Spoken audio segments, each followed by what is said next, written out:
The sun rises 50 millennia in the past. A tiny girl, around 5 years old, stirs awake within a makeshift tent of animal skins draped across wooden frames. The chill in the air is so sharp that each breath becomes a visible puff of mist. Beyond the shelter, the meadow glistens with a silvery layer of frost. Her mother is up before everyone, coaxing the previous day's embers back to life with well-worn skill. Her father inspects his stone implements, getting ready for the hunt ahead. In just a few moments, the girl will step outside and embark on her first lessons of the day. This education doesn't happen in a schoolroom, with a lesson plan in hand, or with textbooks, exercises, or marks. And yet, by the time she turns 12, she will possess a greater range of practical abilities than most grown-ups in the modern world. She will recognize more than 300 different plants and understand exactly which ones offer healing properties. She will know which are deadly and which can sustain life when all else goes wrong. She can follow animals across ground that seems featureless to anyone untrained. Every bent blade and upturned leaf tells her a story, and she can summon fire from nothing more than raw materials and determination. She will fashion implements capable of cutting, scraping, puncturing, and stitching. She will read the sky and know when rain is on the way from certain cloud patterns. She will interpret the calls of animals as warnings of threat, and even when all familiar landmarks are gone, she will always know the route home. So how did youngsters of 50,000 years ago acquire every skill necessary for survival? They lived through one of the most brutal climates our species has ever encountered. No classrooms existed, no official instructors, no written records to rely on. It is a mystery that might just linger in your mind as you drift off. The solution uncovers a method of teaching so powerful that it carried our species through hundreds of millennia. It bore no resemblance to the schooling we know today. And if this is helping you fall asleep, all the better. Honestly, that's the very reason I create these videos. So, if you haven't already, consider subscribing and let me know your location and local time. When I look through the comments, I see Tokyo at noon, Toronto at midnight, all together. The algorithm seems to appreciate the engagement, and truly, I find it fascinating. Now, what makes growing up in the Ice Age so astonishing is this. Those children didn't have an easier lot than kids today. Not by a long shot. By 7, many had already seen death, frequently among brothers, sisters, or fellow band members. By 10, they were doing genuine work that helped their group endure. By 15, plenty had become parents in their own right. And yet, here's the twist. In many respects, they were actually more free than today's children. There was no need to stay seated for hours on end. No exams, no scores, no constant comparisons.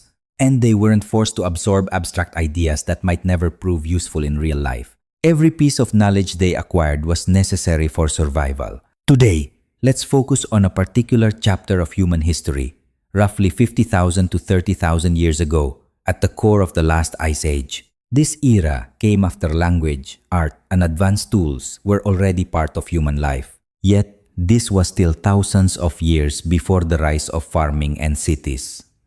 Nothing like what we call civilization existed at all. Physically modern humans appeared just as we do.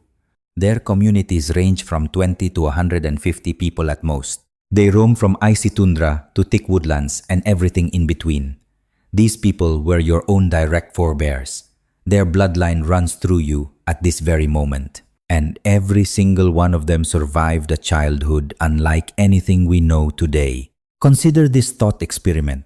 Pluck an ordinary 6-year-old from a contemporary city and set them down in the Ice Age. They wouldn't last a week, perhaps not even a few days. Nothing around them would look edible. They wouldn't recognize sources of drinking water. They'd have no clue which creatures to flee from and which aren't a threat. Fire making would be beyond them, as would crafting tools. They'd struggle to find their way around, to express what they need, or to understand a single word spoken by the locals. Now, imagine the opposite. Now picture an ordinary Ice Age 6-year-old transported to the present day. Granted a few months to grasp the language and everyday customs, they would eventually adapt. It wouldn't be simple, but it would be possible. Children of the Ice Age were not being trained in a single narrow craft. Instead, they were developing the arts of learning, observation, and memory. They were honing the ability to make decisions when the stakes are literally life and death. So the question is not only what these children learned. The real question is how they learned it. What system guided them? For a system did exist, one built on principles entirely foreign to today's schooling. No report cards or marks, yet evaluation happened constantly. Existence itself was the examination, and failure carried the ultimate cost. There were no appointed instructors, yet teaching occurred at every turn. No walls enclosed the classroom, because the whole of the natural world served that purpose. Each instant served as a teacher. The story we're about to uncover isn't some distant, dusty past. It's the foundational curriculum that molded the human mind, enduring for hundreds of millennia. The way you reason, absorb knowledge, and perceive the world was shaped during upbringings like this one. So when we wonder how children of the Ice Age truly developed, we're actually exploring a profound question. How did humanity become human? And what slipped away in the 10 millennia after we believed we'd found a superior approach? Imagine a delivery 50 millennia in the past. No medical facility, no permanent home. Your mother feels the first pangs of labor as her group camps beside a seasonal watering spot, perhaps a spring that runs solely during the rainy season. They've remained in this place for about 3 weeks, ample time to erect makeshift shelters. Constructed from limbs and animal skins, yet all are aware that departure is imminent. When the herds wander, you follow. When the waters vanish, you relocate. When food sources are exhausted, you press onward. Remaining in one place simply wasn't an option, even for an ordinary event like giving birth. But consider this, a woman never went through labor by herself. The moment the first contraction began, the seasoned women of the group assembled. This had nothing to do with romantic notions of ancient feminine unity. The reason was simple. Delivering a child was perilous. Assistance could mean survival instead of tragedy. These helpers weren't educated midwives. They were mothers who had gone through childbirth personally. By witnessing countless deliveries and absorbing lessons from each one, they'd gained practical wisdom. They understood effective techniques and knew which methods failed. They had likely arranged a corner in one of the huts. Most likely, the space sat slightly apart from the central encampment, yet near enough for aid to arrive quickly. Cushioned animal furs offered comfort, while a fire cast warmth and glow, and drinking water was close at hand. Across countless generations, women had discovered which botanical soothed pain or halted hemorrhaging. Such wisdom wasn't found in texts or organized instruction. It arose from careful watching and experimentation, recalling remedies that proved successful when all went well. Equally vivid in their minds were the outcomes when matters turned disastrous. Childbirth received guidance, but not control. No physicians, no medical procedures, only gravity, patience, and the presence of fellow women. They knew this journey intimately because they had endured it. Should difficulties emerge, the tribe's accumulated wisdom would be put to use. Certain postures offered assistance. Light pressure on specific spots occasionally relieved discomfort. Herbal mixtures could slow blood loss or accelerate labor. Yet sometimes, with upsetting frequency, every effort proved futile. Death in childbirth was a common tragedy, and the loss of infants even more so. The evidence in the earth tells this story plainly. Bones unearthed from the earth reveal young mothers who perished in labor. Tiny, fragile skeletons that never grew beyond their first months. This was no soft, idyllic wilderness. It was survival pushed to its fiercest extremes. Every safe delivery stood as a quiet triumph against staggering probabilities. But suppose the birth goes smoothly. Your mother lives, and so do you.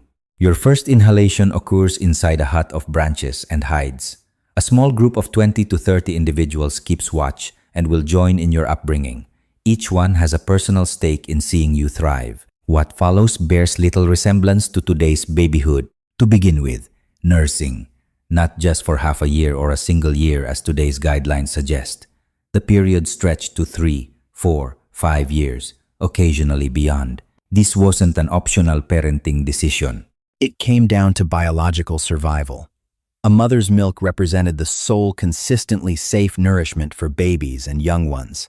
There were no bottles, no artificial formulas, no specially cooked meals for infants, only milk, offered abundantly over many years.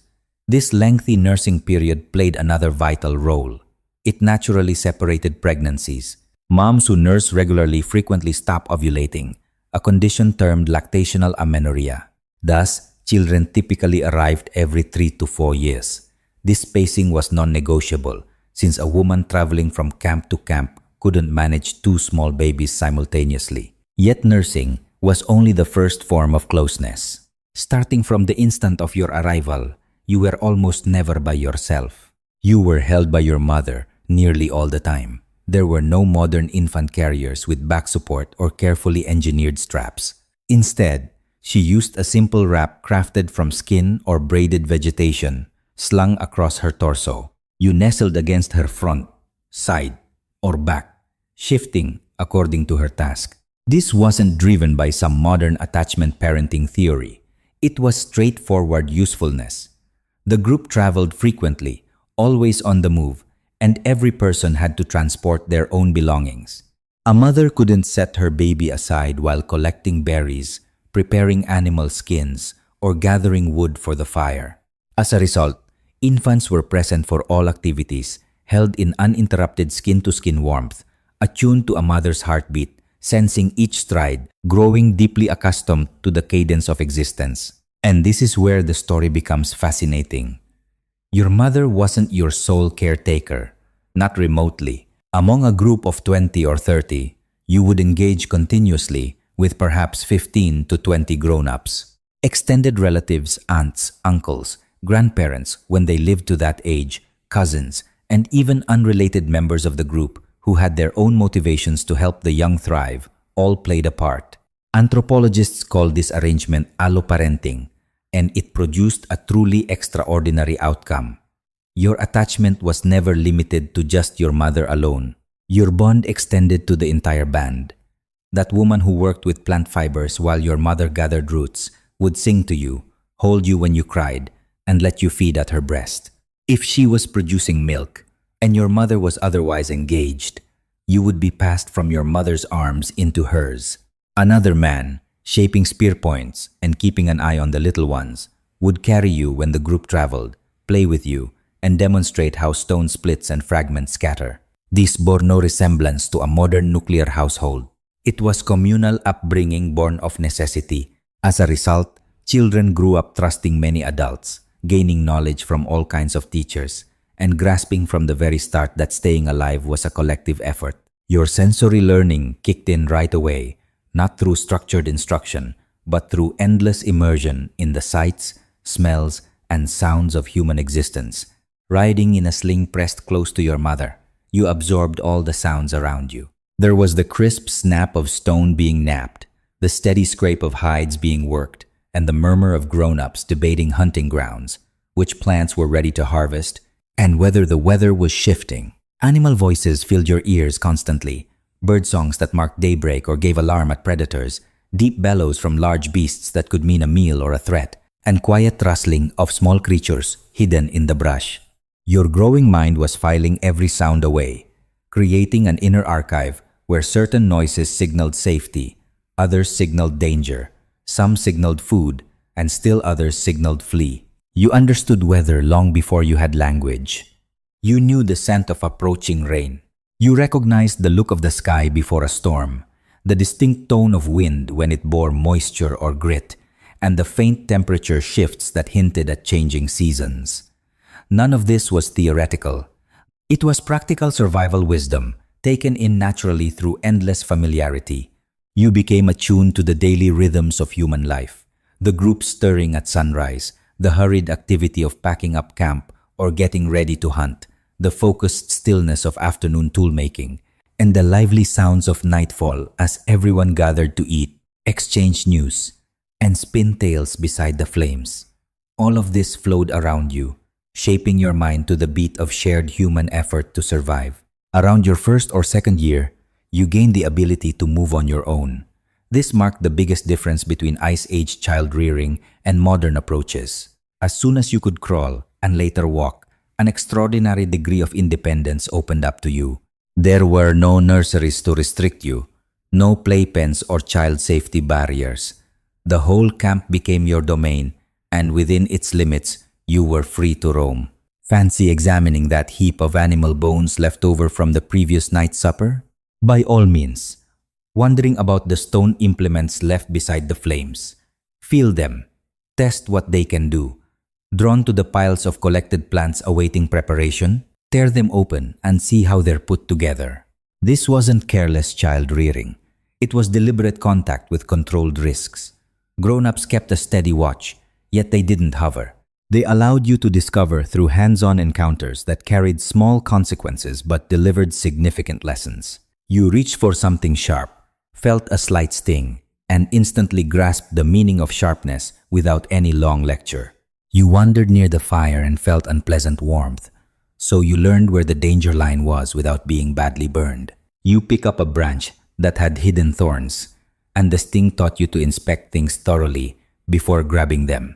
The idea of making a home safe for babies simply didn't exist, since the surroundings were dangerous by nature. Stone blades lay about, fires burned without cease, leftover animal carcasses held bones that could slice or splinter, and poisonous plants grew just a short stroll away. Instead of attempting to remove every hazard, something that wasn't feasible in a wandering hunter-gatherer existence, adults kept watch and stepped in only when threats turned severe. Children therefore absorb lessons about danger at an early age and through first-hand experience. By the time you turned 3, you'd possess a nuanced awareness of potential harms and how to sidestep them, not from adults lecturing you on being careful, but from encountering small-scale versions of each significant threat. Your mind naturally learned to spot and steer clear of them. Vigilance from grown-ups was ever present, yet never overbearing. While carrying out their tasks close to camp, adults would stay aware of where the children were and what they were doing, without always engaging with them directly. If a small child began drifting toward the camp's edge, someone would shout a summons or walk over to fetch them. And if a kid was involved in something truly hazardous, grown-ups stepped in at once. For all the rest, the countless little explorations, tests, and minor tumbles of toddlerhood adults let real-life experience be the instructor. The result was something anthropologists call a peer play culture. Around ages 3 or 4, you'd spend a large part of each day with other children in a group that mixed different ages. No organized games or planned schedules existed. Children from the youngest toddlers up through teenagers simply spent time together within view of the camp, doing what kids everywhere have always done: wandering, playing, imagining, and teaching one another. In these small bands, where survival relied on every member, older kids naturally looked after the younger ones, not out of any assigned duty from adults, but simply because that was how things worked. A 7-year-old who had spent years observing the adults hunt might demonstrate to a 4-year-old how to aim and toss a stick at a target. Meanwhile, a 10-year-old who had joined the women during foraging might show a 5-year-old which plants were harmless to handle. This kind of mixed-age play served an essential purpose. It passed on hands-on know-how between generations without any grown-up guidance. The older kids weren't offering formal lessons. It was simply a matter of them doing what they already knew. The little ones took in the world by observing and copying. That's how culture moved through play, and it worked remarkably well. But let's consider what you'd really grasp in those early 5 years. Certainly not reading, writing, arithmetic, or abstract ideas. What you absorbed were survival abilities, so basic that today's humans still depend on them, yet rarely realize they must be acquired. You'd learn to tell safe from dangerous, which plants bore thorns and which were smooth, which creatures would flee and which would attack, which insects could sting and which were perfectly benign. None of this came from spoken lessons.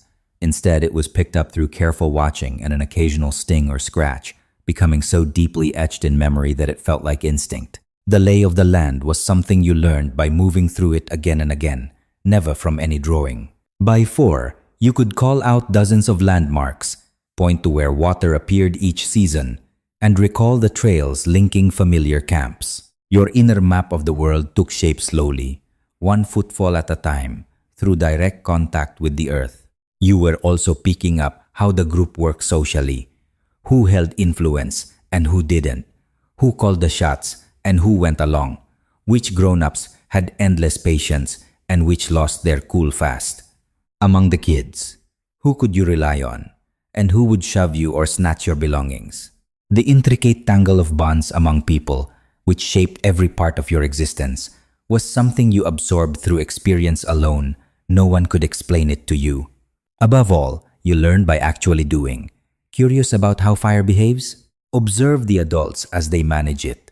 Lend a hand collecting wood. In time, under a watchful eye, you'd place your own sticks onto the flames. Or say you wanted to see how meals were made, you'd watch the adults clean plants and cut up animals, then join in with small chores before moving to harder ones. Tools, you'd pick up the finished ones, observe how they were shaped, and eventually try crafting your own. Attempting rough copies, even if they're clumsy and barely useful. That's education, with zero classrooms, learning entirely free of formal teaching. A childhood spent surrounded by the tasks of staying alive, with wisdom folded into each ordinary chore and every encounter with the natural world. No one was called a teacher, yet every grown-up taught. No one was called a student, yet every child learned simply from being alive. At 5, you'd possess hands-on wisdom that would astonish today's mothers and fathers, able to name hundreds of plants, read scores of animal prints, cross difficult countryside, predict weather shifts, and work with simple implements. You had no letters, yet you could interpret the land as easily as a page. No arithmetic, but you could judge distances, amounts, and passing hours with impressive precision. There would also be grief losses. Kids of today can hardly picture. Younger brothers or sisters gone as babies, relatives taken by sickness, accidents, or a predator's strike. Hunger would come when food ran low, and terror when peril loomed near the camp. Your early years unfolded in a reality where dying was ordinary, and making it through was never a promise. Yet there was something else too, something rarely felt by children today. You'd be woven into your community, sure of the worth you brought to the group, anchored by bonds with several loving grown-ups, and armed with useful skills that made you a valued participant in the band almost from the start. Life wasn't something you were being readied for, you were already living it from day one. All that you gathered in those initial 5 years carried the greatest lesson of all, staying alive in a world utterly indifferent to whether you succeeded or didn't. So it's clear Ice Age children had no schools, no classrooms, no textbooks, no standardized tests. Yet what they possessed was the most advanced learning system ever seen in human history, just not a system we'd recognize as education today. From the time a child could take their first steps, each day meant learning. No staying indoors to memorize facts. Instead, they traveled a terrain that served at once as home, guide to survival, and ultimate test. The land itself was the manual, and it was vast beyond measure. Over a full year, a typical Ice Age group might roam across 200 to 300 square miles, sometimes farther in scarce times, sometimes fewer when food was plentiful. No matter the extent, each child had to know that territory deeply and completely. Merely knowing it wasn't enough. It had to be absorbed until a mental image formed, so precise and complete that they could find their way at night, through storms, in situations where one mistaken path could prove fatal.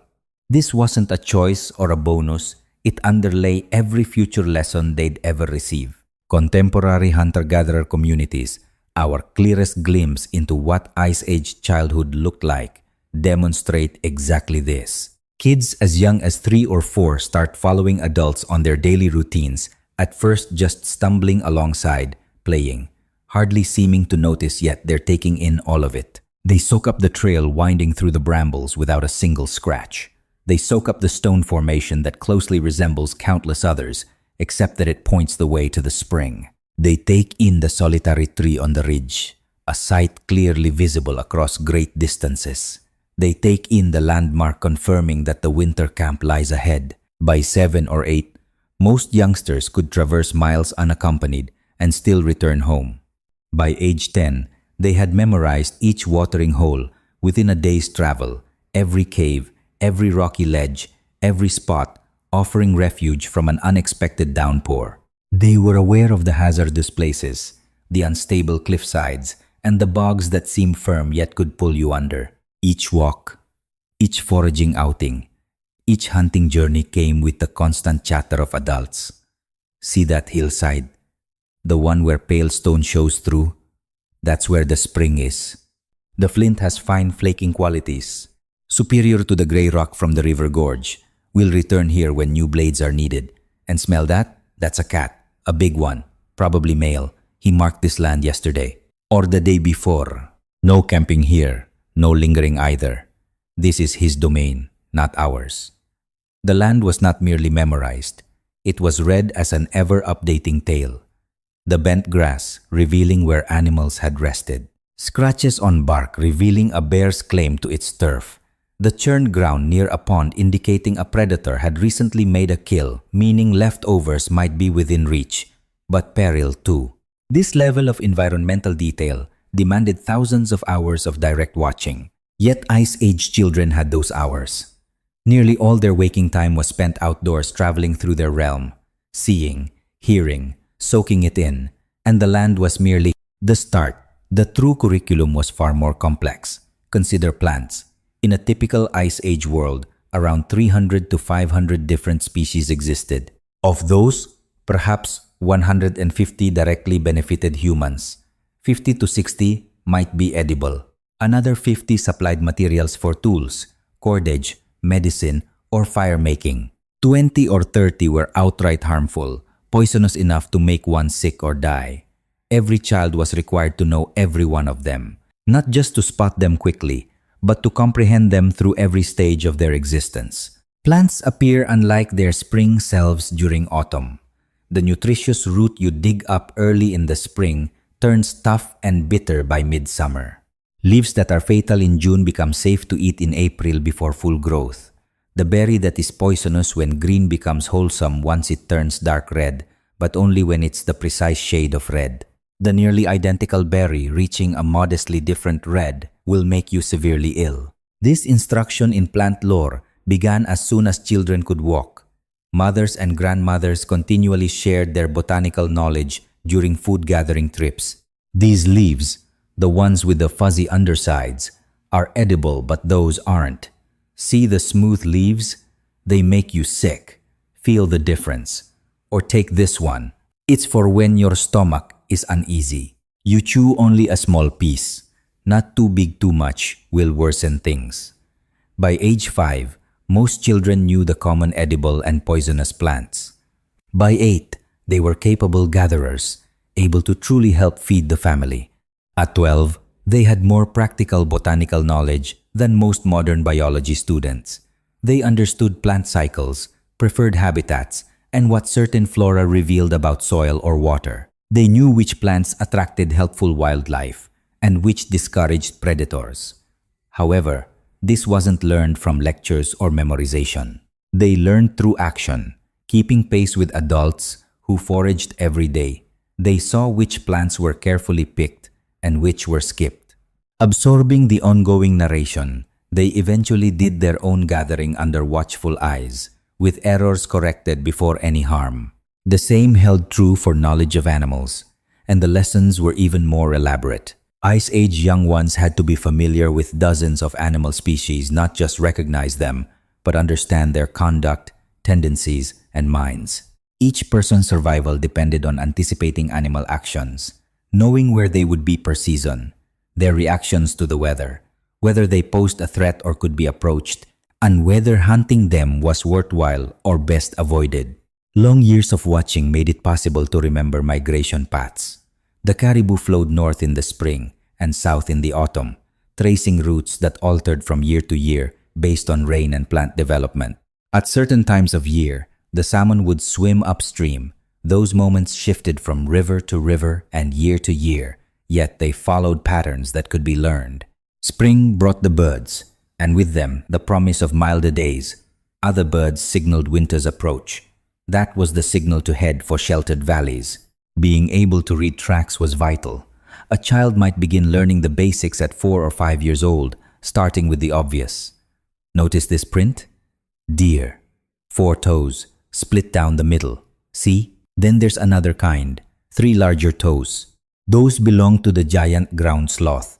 People didn't hunt them too much danger for too little reward, and by the age of 8, a child could follow a trail well enough to keep up with hunting parties. By 12, they could track on their own, studying the soil, the grass, the trees for claw marks, and all the small clues that showed which animals had passed by. Yet tracking wasn't only about pursuing the animals you intended to hunt. It was just as much about staying away from the ones that might hunt you. Ice Age Europe teemed with large carnivores, cave lions bigger than today's lions, cave bears that could reach 1,500 pounds, saber-toothed cats, and hyenas as large as modern bears. Every single one of them viewed humans as possible prey.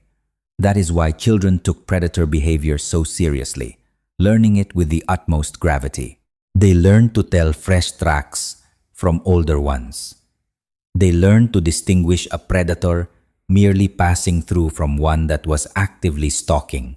And they learned the warning signs that they had entered a den or a kill site. They learned how prey animals acted when danger was near.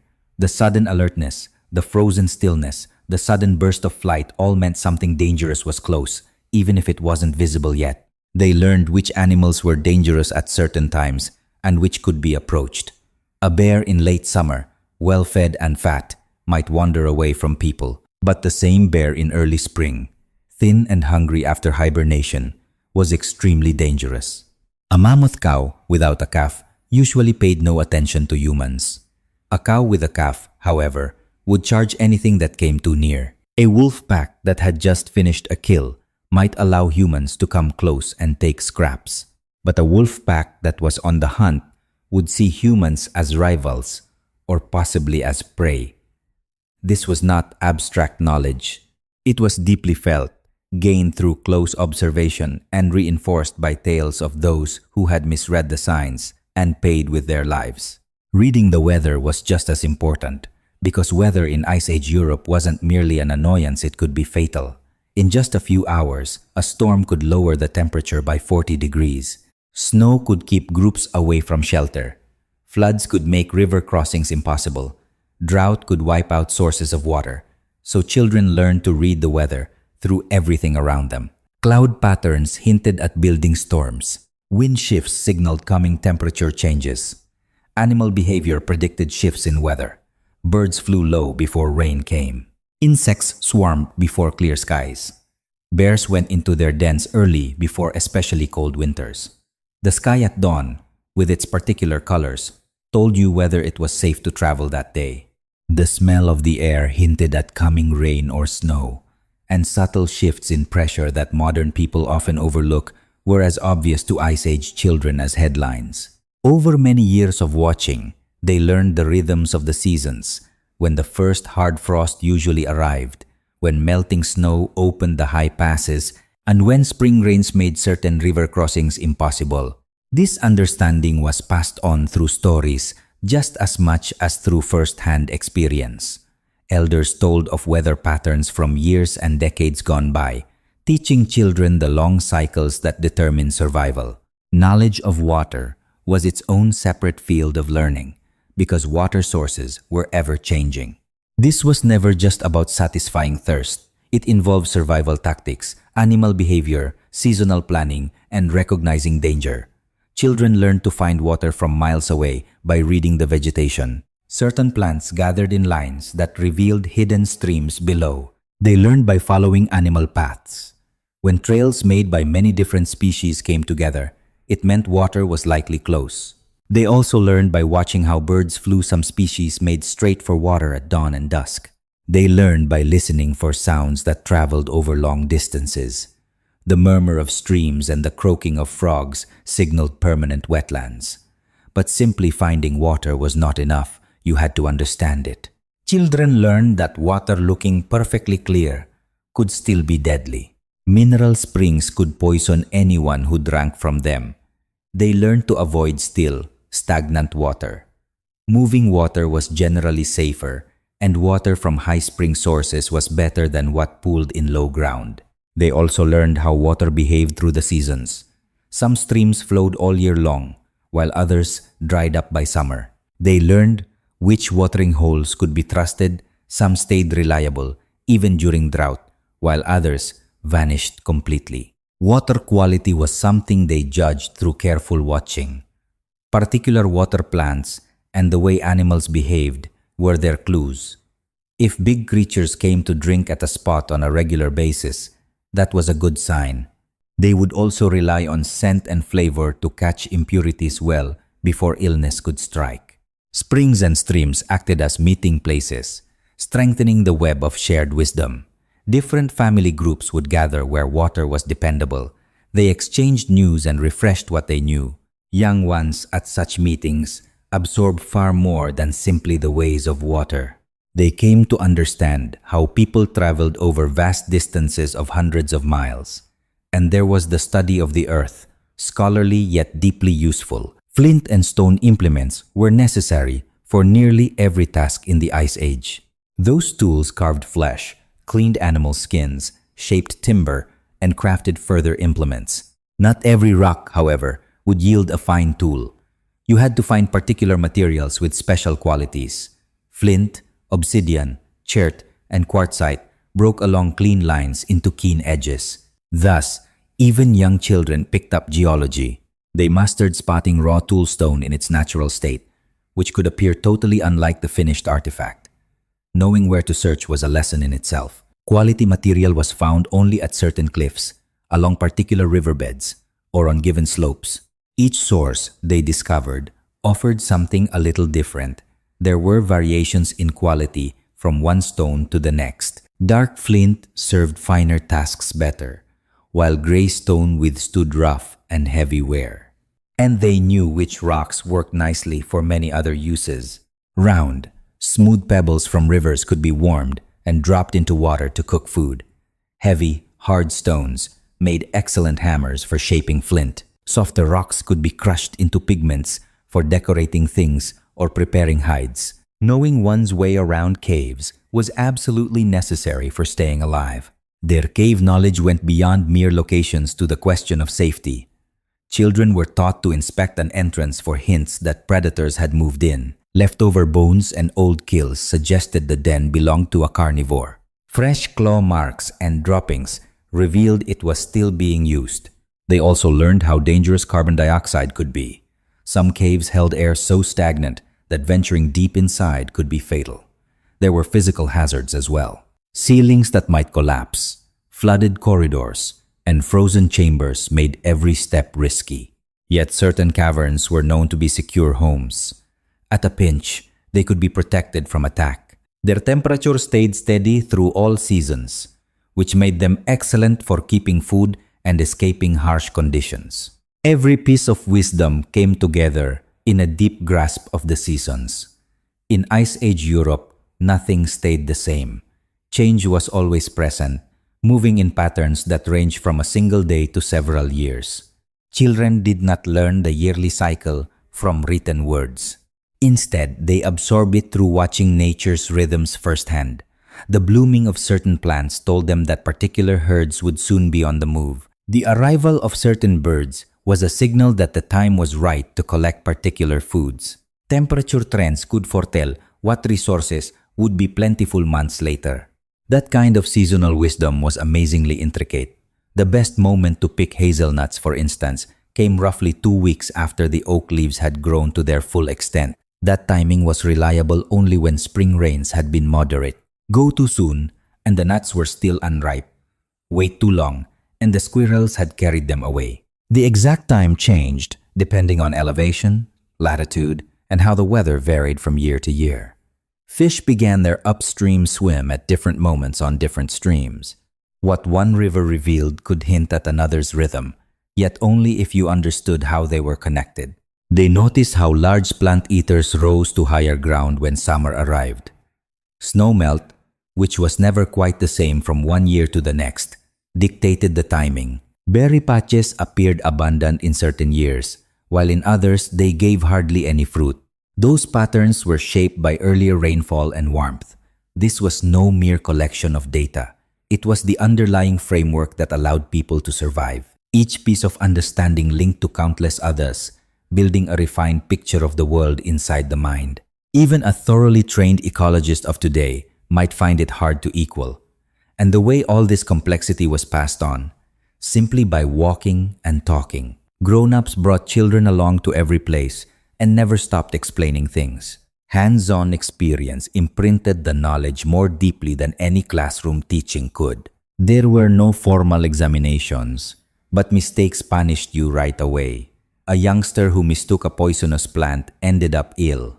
One who missed the signs of a nearby predator received a terrible fright. A child who misjudged the sky got soaked in a sudden storm. Watchful adults usually managed to steer them away from real disaster. Yet the close calls made lessons unforgettable. By age 12, a child of the Ice Age possessed an awareness of nature that would take a modern person many decades to gain. They could cross terrain without trails and anticipate where resources would be available months in advance. They could interpret the sky, the conduct of animals, and the very shape of the land. Their powers of prediction seemed almost magical. In terms of usable ecology, they knew more than most professional scientists. Yet none of this was learned from pages read or lessons spoken in a room. It grew from living within that landscape, day after day, with elders who never ceased pointing out the world around them. Survival itself served as their ultimate test. The natural world became their schoolroom. You either passed with flying colors or perished. This is the untold story of Ice Age learning. No instructors, no lesson plans, no exams, no marks, and no meetings with parents. By the age of 12, kids in the Ice Age had already mastered abilities that many adults today never manage. The stakes were simple. You had to be able to light a fire even in the rain. Knowing which plants were safe to eat and following wounded game across rough ground, these weren't optional lessons. They were matters of life and death. Natural selection never jokes about such essential abilities. So what made these ancient children, living 50 millennia ago, so skilled at these crafts? There were no classrooms, no written guides, and no online videos. Yet they gained skills that modern specialists take a lifetime to acquire. The explanation is straightforward.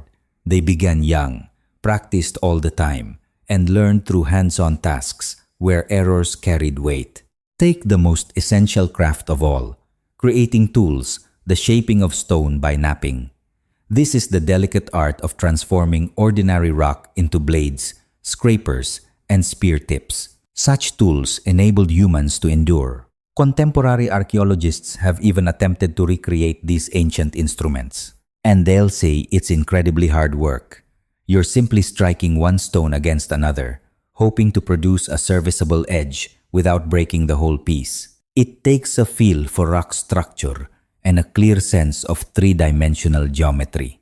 This demanded fine hand-eye coordination and thousands of hours of repetition. In Ice Age times, children began training at roughly 4 or 5 years old, but not by crafting real implements. Their elders were clever about this. You never place a heavy hammer in a small child's hands, nor give a toddler precious flint and let them run loose. Instead, the youngest learners used what was left behind. Excavations from that era reveal a telling signature. Beside the spots where adults shaped stone, scattered bits of practice work, and unfinished attempts appear obviously the product of inexperienced hands. These quiet corners served as training zones where children observed and imitated their elders. The process followed a careful order. At first, they only looked on sitting beside grown-ups or older brothers and sisters, absorbing the angles and the way each blow was made. They paid close attention as master knappers studied a block of stone before ever lifting the hammer. It may seem like a quiet activity, but young minds were taking note of every detail: the sharp crack of a good hit, the dull thud of a poor one, and the careful rotation of the core after each attempt. They also observed how the body had to be placed to generate exactly the right force. After all that watching, the first striking began. Each child received their own hammerstones and practice core stones that were simple and easy to replace. For hours, they would simply knock stones together, This built the muscle memory and fine control needed for accurate blows. Most of their efforts went nowhere sharp. Splinters flew in every direction, and cores fractured into useless chunks. Occasionally, a lucky edge turned out to be reasonably functional. Adults rarely offered criticism or instruction. There were no structured classes, no step-by-step lessons. At most, an elder might pause to show a gesture or gently guide a child's hold. For the most part, learning came from trying again and again. Hundreds of failures gradually revealed what worked. By the age of 7 or 8, those with a natural talent began to fashion serviceable tools, plain scrapers, simple slicing. These weren't elaborate pieces, but they got the job done. The young makers would put them to work on everyday chores, scraping animal hides, slicing plants, and preparing small prey. In this way, a direct give and take between tool and task was born. If you crafted a poor tool, you toiled with every task, but make a better one, and the very same job became lighter. This cycle of improvement went on through many seasons. By age 10, capable youngsters could make their own equipment. The shapes became so refined that, in the ground, their finished pieces are nearly impossible to tell from those of adults. Once they reached adolescence, the finest craftspeople among them created complex tools, spear tips, sharpened and refined to a razor edge, scrapers designed for particular materials, and backed blades meant to fit into handles or composite instruments. Spending 10 to 15 years in training produced a true master of stonework, a longer process than earning a modern university degree. What set this journey apart was that every stage came with instant, real-world usefulness. This wasn't preparing for a career somewhere down the line. You learned to craft what you required for that very day. As your ability grew, so did the quality of your tools, and with better tools, survival became a little less difficult. Fire making followed much the same path, but carried far greater danger. Fire was not merely helpful, it was truly essential. It brought heat when temperatures turned bitter, kept dangerous animals away, made food tender and easier to eat, furnished light for work once night fell, and allowed people to temper wooden spear tips and treat various natural materials. If a group lost its fire during the bitter winter months, survival would be at stake. That's why youngsters were taught the art of fire so young and with such care. By the age of 7 or 8, most children of the Ice Age were already capable of starting a fire on their own under favorable skies and keeping it burning for as long as needed. Their abilities didn't stem from any inherent superiority over children today. Rather, they honed their skills through endless practice, with the penalties of mistakes writ large and instantly clear. The very first lesson involved choosing the right fuel. Even toddlers of 4 or 5 joined in the search for firewood, absorbing the differences between various kinds of timber: pine, which blazed intensely yet faded quickly; dense hardwoods that yielded enduring embers; the virtue of dried, upright wood over damp, decayed logs; and the many ways bark and assorted plant fibers could be used as kindling. Hands-on trial taught them what materials would ignite and what would fail, building an inner library of fuel knowledge that would stay with them forever. After that, they moved on to making tinder. To kindle a flame, one must first have a substance that can catch from just one spark or a red-hot coal. Dry grasses, torn strips of bark, particular types of fungus, and the fine fluff from plants all had their own unique character. Youngsters mastered the making of tinder bundles, painstakingly teasing and fluffing each fiber to expose as much surface as possible, and sheltering them from moisture even when the world was sodden. They knew how each kind of tinder would act in rain or mist or cold.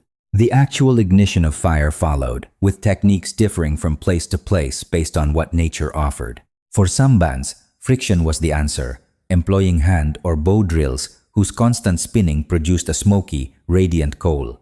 Others favored percussion, snapping flint against iron pyrite to fling out sparks. Neither approach was simple. Each demanded time and dexterity. Children began in forgiving circumstances, with dry weather, good resources, and plenty of guidance from the grown-ups.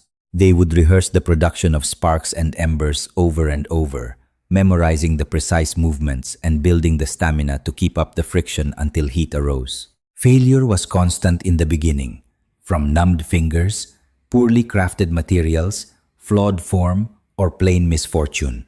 Yet improvements came little by little.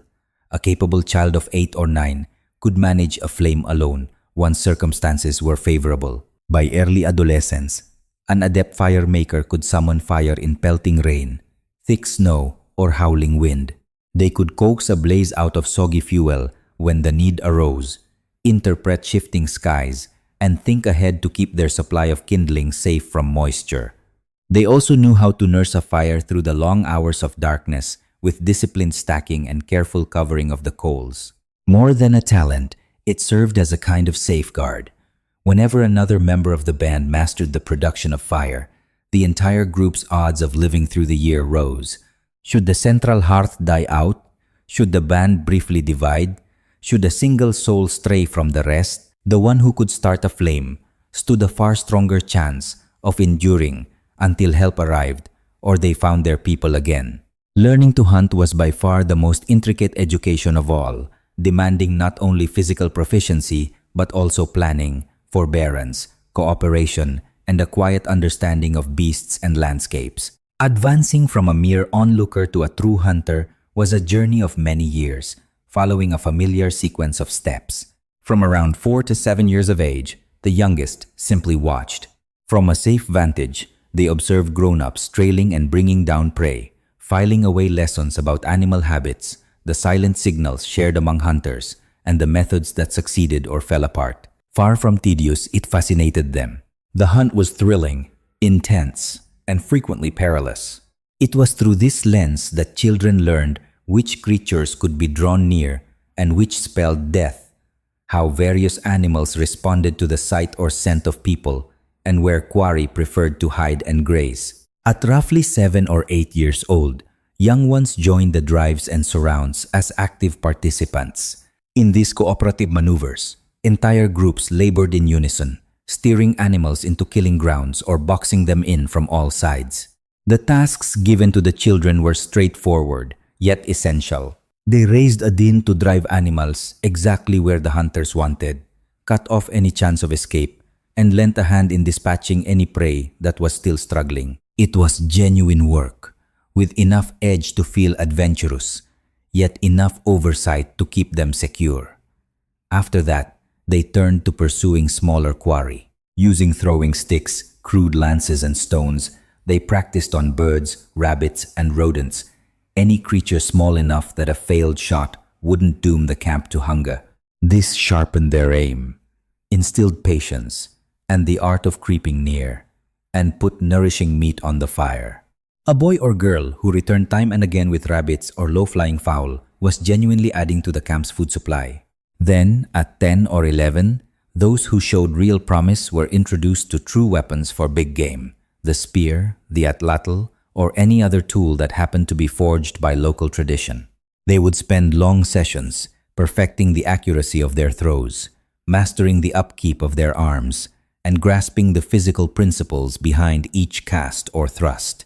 They also examined the bodies of animals closely, discovering the most effective place for a swift kill, the variations among species, and the exact position of life-giving organs. For their initial major hunts, seasoned hunters kept a watchful eye on everything. They placed the younger members in protected spots, handed them clearly defined duties, and were poised to intervene should anything go awry. For young hunters, the work was genuine. They hurled actual spears at living animals, and any error carried real consequences.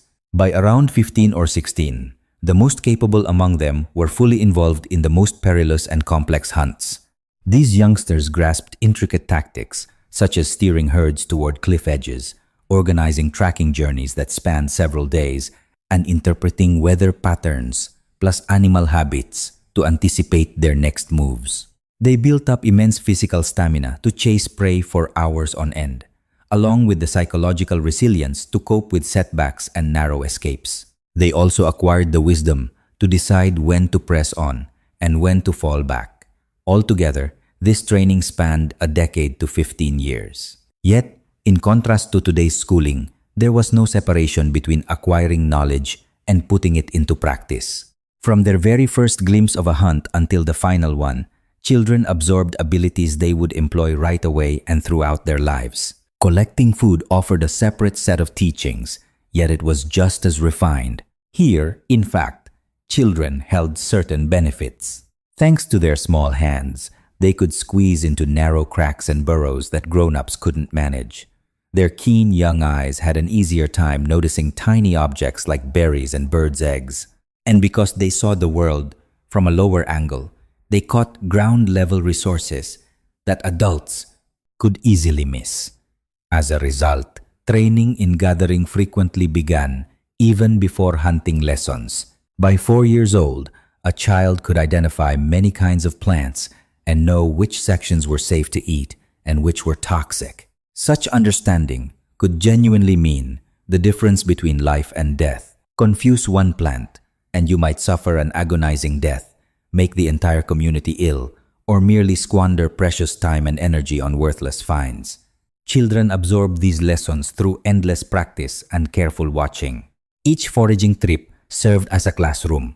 Older members of the group showed which plants to notice, allowed the children to sniff and handle various species, and taught them which berries were edible and which were best left alone.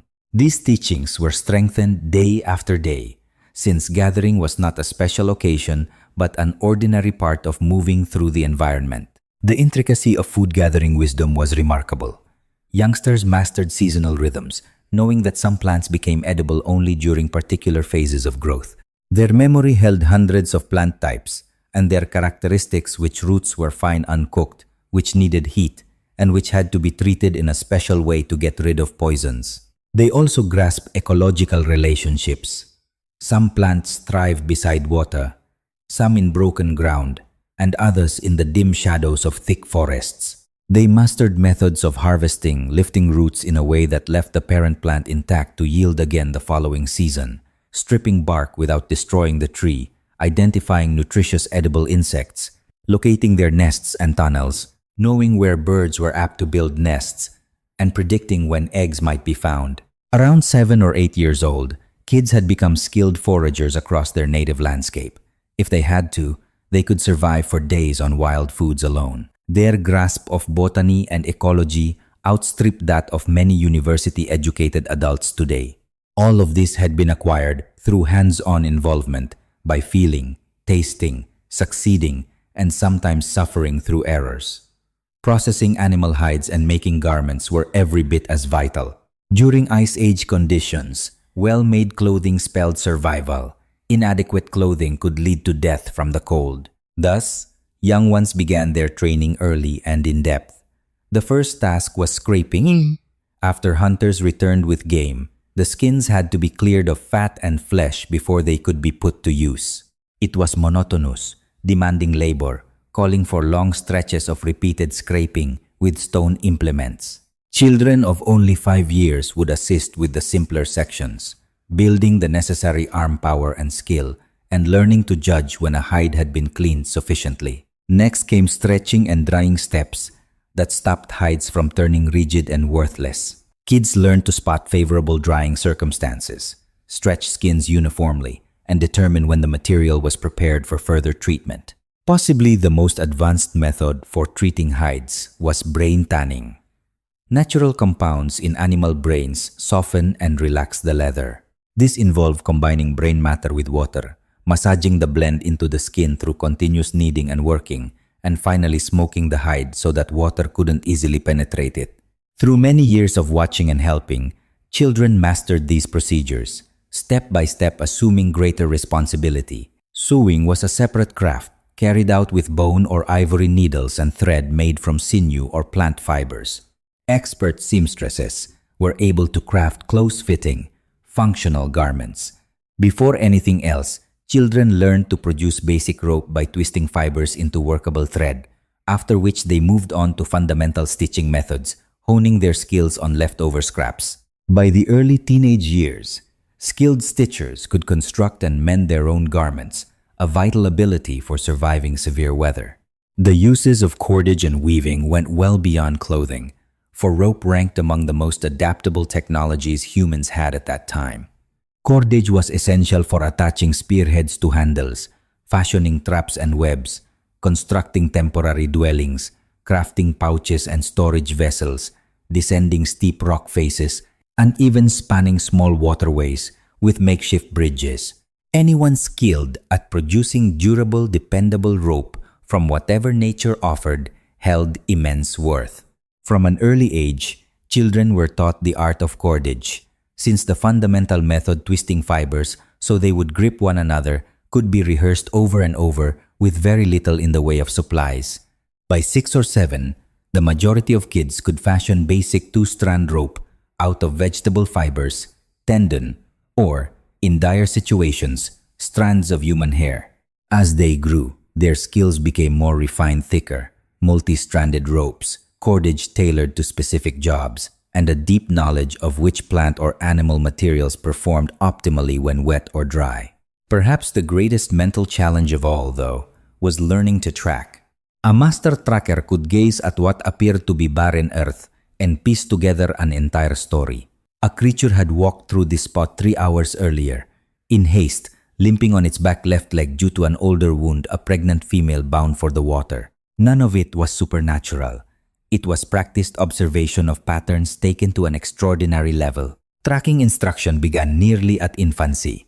Whenever grown-ups pursued prey or foraged for supplies, the young ones watched closely.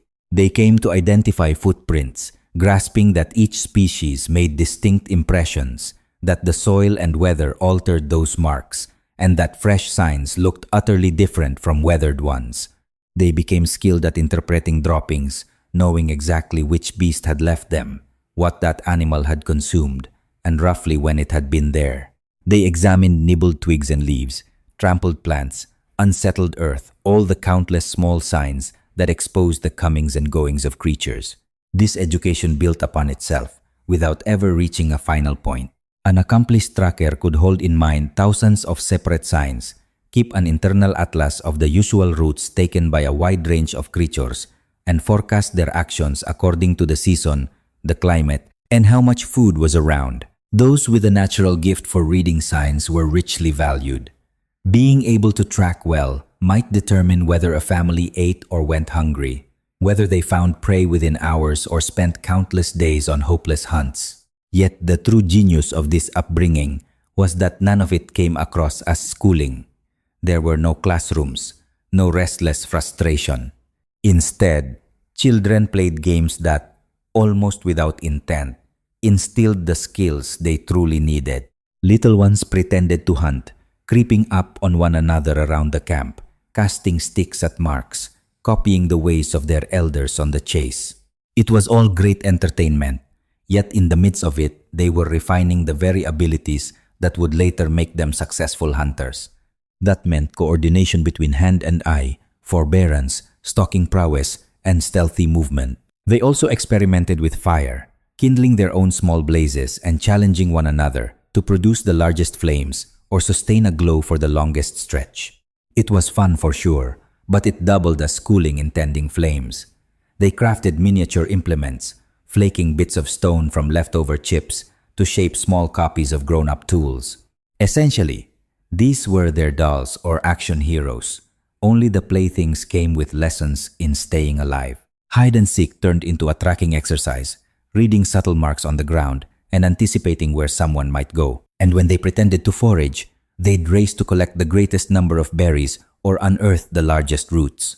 Such pastimes were so appealing that kids yearned to engage in them all the time. Yet whether by deliberate planning or effortless instinct, these diversions cultivated precisely the abilities that grown-ups would one day require the young to command. When they finally moved on to actual responsibilities, they had already accumulated thousands of hours of training cleverly masked as amusement.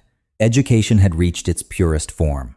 There was no need for force, none of the drudgery of pupils watching the clock until a lesson concluded. They absorbed knowledge because staying alive depended on it. It was woven into the rhythm of each day, offered as recreation, as family togetherness, as a valued role in the group. By 12 or 13, young people of the Ice Age had finished a schooling that equipped them for virtually any challenge their world might cast in their path. These young individuals could manufacture intricate implements, kindle flames under dreadful circumstances, bring down formidable prey, butcher their catches, sew garments, and raise sturdy dwellings. They could find their way through unknown landscapes, locate nourishment and fresh water, and pass every one of these abilities along to those who followed. No classroom had ever shaped them, and yet they mastered arts and techniques that would test even modern survival specialists who'd spent decades honing their craft. When knowledge equals survival and survival equals knowledge, instruction becomes a force far stronger than anything found within four walls. It turns into existence itself. Yet perhaps the most unexpected part of growing up in the Ice Age was this. The most difficult teachings had nothing to do with tracking prey, collecting plants, or shaping stone. The true difficulty, the very ability that distinguished those who thrived from those who perished, was discovering how to live within a small clan. For one's whole universe consisted of 25 to 50 souls, nothing more. These weren't only the faces encountered each morning.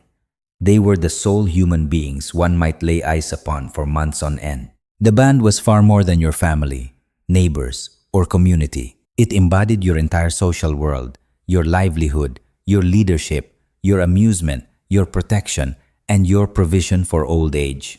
Everything was packed into one small gathering of people dwelling in incredibly tight quarters. Pause and consider that. Children nowadays may see 30 classmates for 6 hours daily. They then retreat to their separate homes, personal bedrooms, and private corners. But Ice Age children remained with the same 40 individuals around the clock, every single day of the year. You opened your eyes to their presence, shared every meal, worked side by side, and slept close enough to touch one another. Privacy was non-existent, along with personal space or a chance to spend time by yourself. And with each of those people, you needed to maintain peace and cooperation, not necessarily affection, but harmony. Failing at this, stirring up strife that endangered the group's unity, threatened not only your own life, but the lives of all. No laws, rulers, or established systems kept the band intact. There were no authorities to enforce regulations, no tribunals to judge disagreements, and no principals to report wrongdoing. The band's unity rested solely on interpersonal connections and networks of relationships, so tenderly tended that they could handle the strain of continuous nearness without breaking. It was a difficult lesson for children. Picture a 3-year-old in the group pitching a fit over a desire for more food. The grown-ups give no punishment they don't have to. The child takes in the expressions of the band: letdown, irritation, worry. They sense a gentle pulling away of attention and warmth. And when they try to join older children at play, they find no invitation waiting. This is the most basic form of social learning. What you discover is the power of your standing, as reputation is the only wealth that matters. How others view you dictates your share of food, security, wisdom, and care.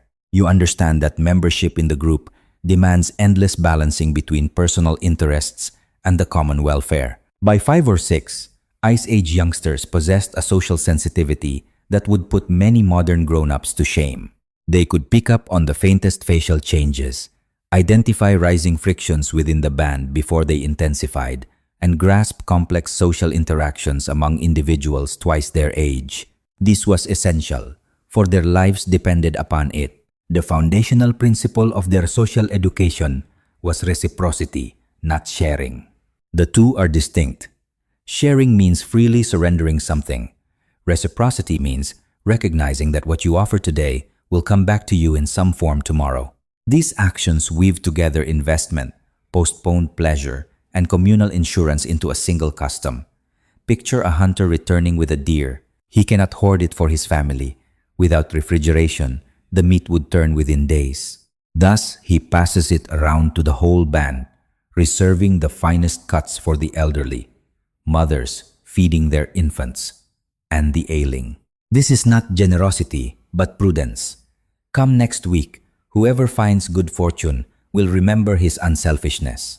And the following week, if his child falls ill, and he is unable to hunt, neighbors will bring meals to his family. Children witnessed this cycle over and over, observing their parents part with food that could have filled their own bellies.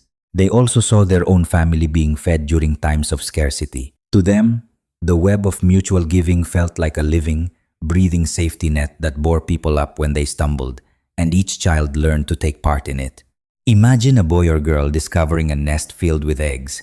The first urge may be to gulp them all down at once, yet because they have observed their elders closely, they know better. They carry the eggs back to camp, offering part to the grandmother whose tales are the finest, and some to the teen who has shown them how to craft superior arrows. It's not self-denial, it's a contribution to relationships that will yield benefits for many years. By the time they reached their teenage years, Ice Age children had an intuitive knowledge of social exchange that modern people would need many years of schooling to acquire. They were aware of who carried debts and who was owed support. They perceived which bonds were solid and which demanded more attention. Having studied and absorbed since taking their first steps, they could steer through complicated social moments filled with conflicting interests. However, reciprocity applied to more than food alone. It encompassed all things knowledge, effort, caregiving, safety, compassion, notice. Every resource traveled along these threads of shared duty, and young ones learned to hold numerous reciprocal bonds at once, as deftly as a juggler keeps many spheres soaring. Of course, all that closeness and mutual support may sound appealing, yet it also sparked endless tension. Gather 40 individuals together for months at a stretch, and disagreements become unavoidable. One person grabs too much, another fails to carry their fair share. A choice impacting the whole group gets made without anyone asking the rest. A child strikes another child. One person wishes to relocate the camp, while everyone else prefers to remain. Today's communities deal with such issues through ranks and established systems. In modern life, we have supervisors to choose, officers to uphold laws, and judges to resolve disagreements. The nomadic groups of the Ice Age had none of those. They operated on a deeply equal footing, not out of any ideological devotion to egalitarianism, but simply because maintaining a power imbalance was beyond reach. A lasting hierarchy simply cannot form when every person has the same weapons and can freely walk off to another group. True, they might be shunned. Consequently, youngsters learned how to settle arguments without any ruler. And this may well have been the most refined social ability they acquired. Imagine a pair of Ice Age children squabbling over a digging tool. These children are 6 and 7. In a present-day classroom, they would approach an instructor to mediate. That adult would declare the correct party, enforce a settlement, and possibly assign a consequence. Yet no instructor exists here. The youngsters must sort it out on their own, and fighting isn't permitted, since grown-ups refuse to accept aggression that endangers the group's harmony. And so, they bargain. The elder kid insists the stick is theirs for having crafted it. The younger one says it's theirs for having spotted it first. Each presents their reasoning to the other and to any grown-ups nearby. The adults refrain from stepping in directly, yet they offer subtle social cues. A well-regarded hunter could recall how he once loaned his finest spear to a small child, and that child handled it responsibly. An elderly woman might recount the tale of two men who quarreled over a tool, leaving both in a worse position. These little signals sink in until the children finally arrive at a shared agreement. Perhaps they alternate turns, or one child offers something else in exchange for the tool, or they join forces to carve a new one together. This sort of scene unfolded over and over. Day in and day out, countless minor disputes, every single one settled by talking it through, giving ground, feeling social expectations, and finding graceful ways to save face. Once these children reached their teenage years, the process had become so deeply absorbed that they could steer through complicated disagreements among many people while still preserving the group's peace.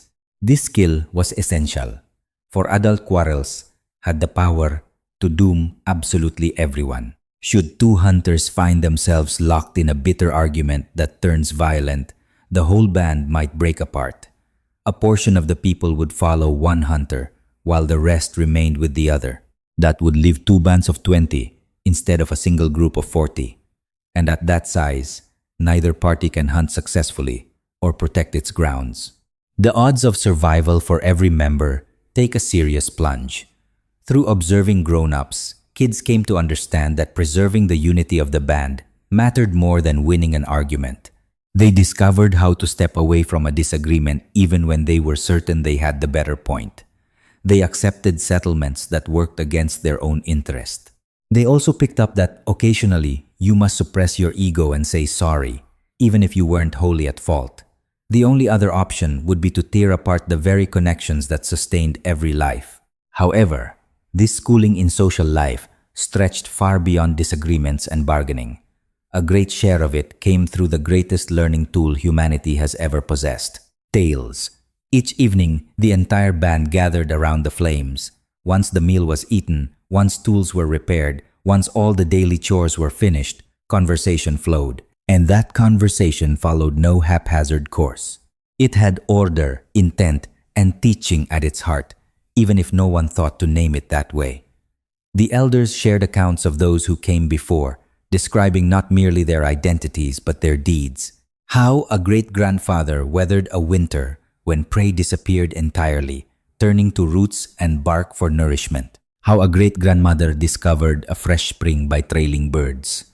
How a cousin met his end from a bear because his attention wandered. How a pair of rival bands averted conflict through a carefully arranged marriage. These stories weren't purely for amusement. They could be enjoyable, certainly, but at their core they were examinations of real-life situations, possibilities the young might encounter in time, along with a breakdown of what succeeded and what failed. Within these tales was stored essential survival wisdom with no other means of passing along. How to act in uncommon circumstances, how to behave when usual conventions no longer hold, how to evaluate danger and benefit. Yet their purpose went deeper. They wove a continuous cultural thread. Young ones came to see themselves as members of something far greater, a family line reaching deep into the past. They absorbed the band's own history, its ties to neighboring groups, its customary lands and possessions. They discovered their own identity. Beyond that, the narratives offered a sense of cosmos and purpose. Why nature behaves as it does, the origins of humanity, what occurs at death, the proper way to engage with the spirits and powers shaping all life. This was never isolated from hands-on learning. Instead, it formed the structure that gave practical lessons their significance. Hunting was not merely a skill to acquire. You understood why hunting held importance, what it truly meant to end an animal's life, how to honor the spirits who govern the animals, and these tales were made stronger by music and cadence. Each group carried its own songs, chants, and rhythms, beaten out on wood or marked by clapping hands. Far from being superficial amusement, these were mnemonic tools, memory holders woven into melody and beat so that exact knowledge could be passed down, generation after generation, without a single detail lost. There were melodies about finding water that quietly carried true knowledge of the terrain, wildlife habits, and the turn of the seasons.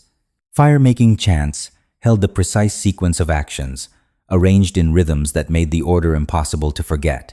Ceremonial drumbeats highlighted life's key changes and introduced young ones to ideas of time, recurring cycles, and significance. Kids absorbed these songs from the very beginning. By their teenage years, their minds contained a rich archive of inherited wisdom reaching across many generations. They came to see that music carried more than data. It drew people together, forging a shared rhythm among group members. Singing, drumming, and dancing as one was rehearsal for the teamwork essential to survival in hunts or clashes with rival bands. The band's ceremonial traditions were just as instructive. Today, we often view ritual as having little to do with everyday reality. Yet for children of the Ice Age, the two were entirely inseparable. Life's turning points were honored with ritual. Birth, coming of age, the first kill, marriage, death. Every ceremony delivered a crucial lesson about self and community. A boy's or girl's first successful hunt could be solemnly recognized and given deep significance. Everyone assembled, voices rose in song, and the child's body was adorned with ochre or ash. The elders explained what it truly meant to sustain others. This was hardly mere festivity. It was an official acknowledgement that the child now held a new standing in the group, welcomed into a world of adult duty and honor. Most importantly, the child took part completely.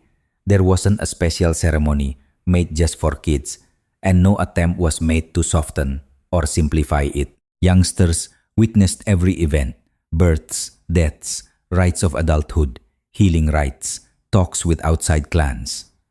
From their first years, they observed all of life's many layers. This education happened not by vague explanation, but by taking part in meaningful traditions directly. Yet the band alone wasn't everything. Several times each year, a remarkable event occurred. Neighboring groups would appear at age-old meeting grounds. All at once, a child's universe of 40 familiar faces grew to 200 or 300. For a little one who'd seen the same people day after day for months, this sudden flood of strangers was at once dizzying, exciting, and frightening. Such assemblies had many uses. Young men and women sought future spouses outside their own group. Marriage inside one's tiny clan was forbidden because the genetic dangers were simply too great. Therefore, these get-togethers were, in essence, matchmaking gatherings where the young assessed one another and families forged alliances. And at the same time, they operated as bustling trade markets. Groups arrived bearing extra supplies, rare raw ingredients from their homelands, and specialized instruments or expertise. It was possible to swap red ochre for sharp obsidian, seal hides for acacia gum, details of animal migrations for insight into watering holes. These webs of mutual give and take, already vital inside each band, now stretched far beyond binding groups together across broad regions and whole continents. The meetups also were sessions of diplomacy. It was essential for the groups to preserve ties, settle quarrels that had cropped up over the months, and discuss land borders and shared use rules. Though intermarriage meant nearly everyone was kin, disagreements still happened. These large meetings offered the perfect setting to address them, with respected elders from different bands crafting solutions acceptable to all. For kids, such assemblies amounted to an intense schooling in how to interact with outsiders. All at once, they had to manage encounters with unfamiliar individuals, some with peculiar traditions and possibly unintelligible speech. Through this, they absorbed tact, interpreted new social signs, and realized that their own band's customs were by no means the sole approach. They additionally gained an understanding of their clan's standing in the wider world. One wasn't solely a member of the nearby group. Rather, each person belonged to a web, a community, a way of life reaching far past the visible horizons of camp. Identity formed at many levels. As an individual, as part of a family, as part of a clan, as part of a larger people. Every one of these layers had significance, each revealing a fresh facet of self-understanding. And pervading every social exchange was an uncomplicated yet deep truth. Staying alive rested on others, not only on personal talents, power, or intellect. It rested equally on keeping bonds strong, earning trust, and being well regarded. You needed to become the kind of person others felt compelled to aid in hard times. Learning how to get along was inseparable from learning how to survive. Indeed, it was survival itself. In the Ice Age, the greatest threat was not beasts, not famine, not weather, it was isolation. Roughly at 12 or 13 years old, a profound shift occurred in young Ice Age lives. Their physique altered, voices matured, or periods commenced. They shot up in height, grew more powerful, facial structure angled closer to adulthood, and in what felt like a single night, everything changed. Puberty 50 millennia ago was no lingering, uncomfortable stage endured under childhood's shelter. Rather, it formed a doorway into the weighty duty of survival. A clan could never sustain non-productive members through a long, drawn-out adolescence. Once one's body showed readiness for grown-up labor, full adult responsibilities were expected, and this crossing into maturity was accompanied by ceremony. These rites bore no resemblance to the clean, pleasant coming-of-age celebrations we might picture now. They served as solemn admissions that a person now bore the burden of keeping others alive. For young males, the usual rite centered on a first true hunt, not the pretend hunts practiced since age 7 or 8, when they had chased rabbits and thrown small spears. Now came the actual event, a punishing journey over several days in pursuit of massive quarry, wild cattle, horses, and, in certain lands, even woolly mammoths. An error might prove fatal, while triumph would supply the whole clan with food for many days. Picture yourself at 13, listening as the veteran hunters declare that the moment has arrived. Throughout your entire life, you've observed these hunts, absorbed the tales, and practiced the techniques. But now a real spear is placed in your hands, not the light weapon of childhood. As they chase an animal across rugged land for 3 days, you are expected to stay right with them. Your own pack is on your shoulders. Your own fire is your responsibility. And the calls to move forward or hold back are yours alone. The hunters no longer shield you. They treat you as someone who knows what they're doing, because the group's very survival rests on every individual's capability. The burden on the mind must have been overwhelming, yet it was unavoidable. Perfect unity of effort was required for these hunts. Each person had to grasp the signs, follow the strategy, and perform their role without a moment's pause. A young man who broke under this strain endangered not just his own life, but the lives of all who hunted with him. This ceremony had 2 aims. It revealed whether the boy had truly taken in what his early years were meant to teach, and it changed his place among the people.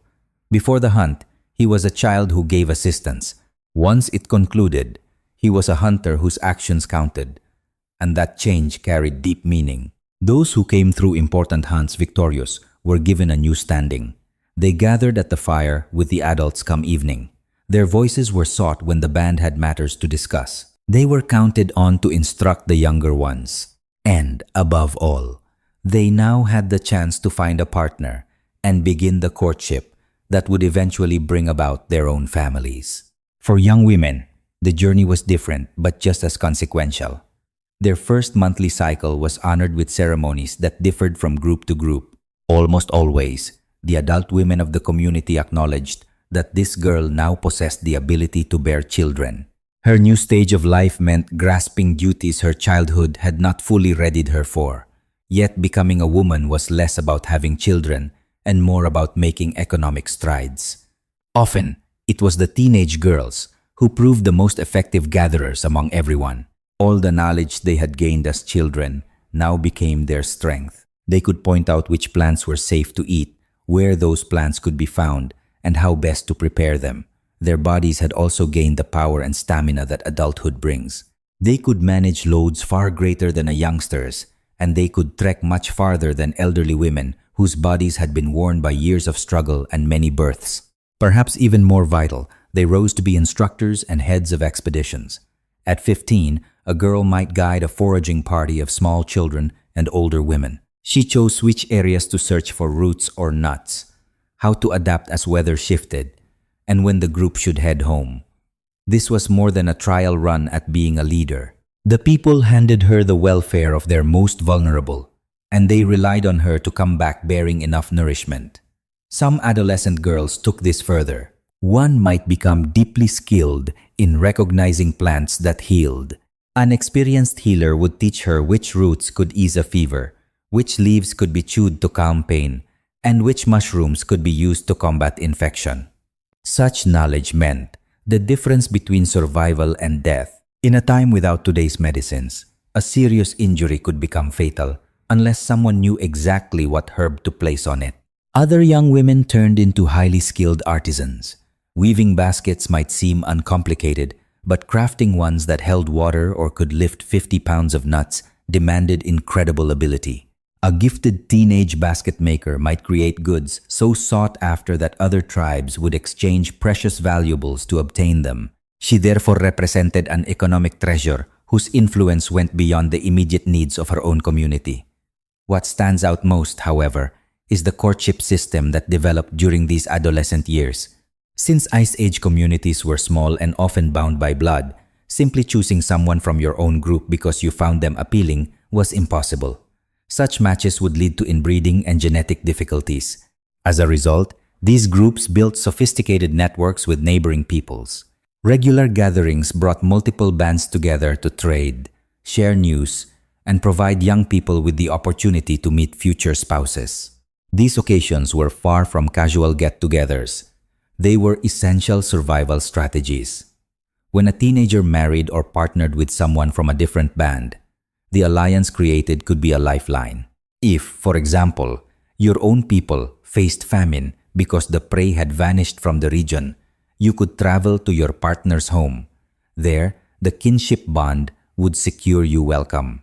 If plague struck your own camp, survivors could move in with relatives from other bands instead of facing death alone. Teenage courtship was therefore approached with seriousness, not through suppressing or commanding young people, but by relying on them to make good choices. The decision was never merely about liking someone. It meant selecting a person whose strengths balanced your own and whose character promised they would be a trustworthy partner in raising children and living within the community. You needed someone whose family ties could provide advantages for your future children. Parents and elders had their preferences. They would caution against unions they saw as questionable, yet they rarely issued flat prohibitions. Consider this: a 16-year-old who had spent 3 or 4 years actively supporting the band was no longer a child. Such a person had already demonstrated sound judgment. They had endured challenges that called for quick reactions and considered decisions. If they picked a partner the elders disapproved of, they would simply deal with the consequences. And the band had to trust that enough wisdom had been absorbed to guide them. This gave rise to a courtship environment entirely unlike what we know today. Teenagers met possible partners at gatherings of several bands and measured each other through clear abilities. Could she produce a hide so soft it wouldn't split in harsh winter air? Could he trace a deer along paths that threw off everyone else? Those were the standards that mattered.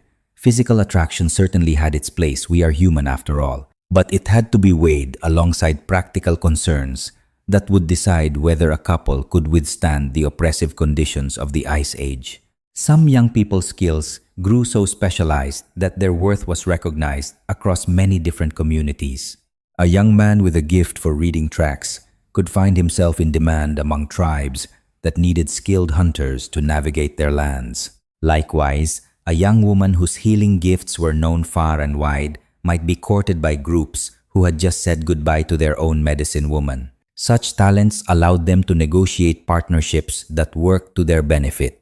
Their choice wasn't simply about finding a companion. It was about selecting a tribe whose land and resources complemented what they themselves had to offer. And then, of course, there were the vision quests. These weren't observed in every society, but where they did occur, they marked a powerful threshold into adulthood. A young person, often about 14 or 15 years old, would journey alone into the wild, staying there for days, sometimes even weeks.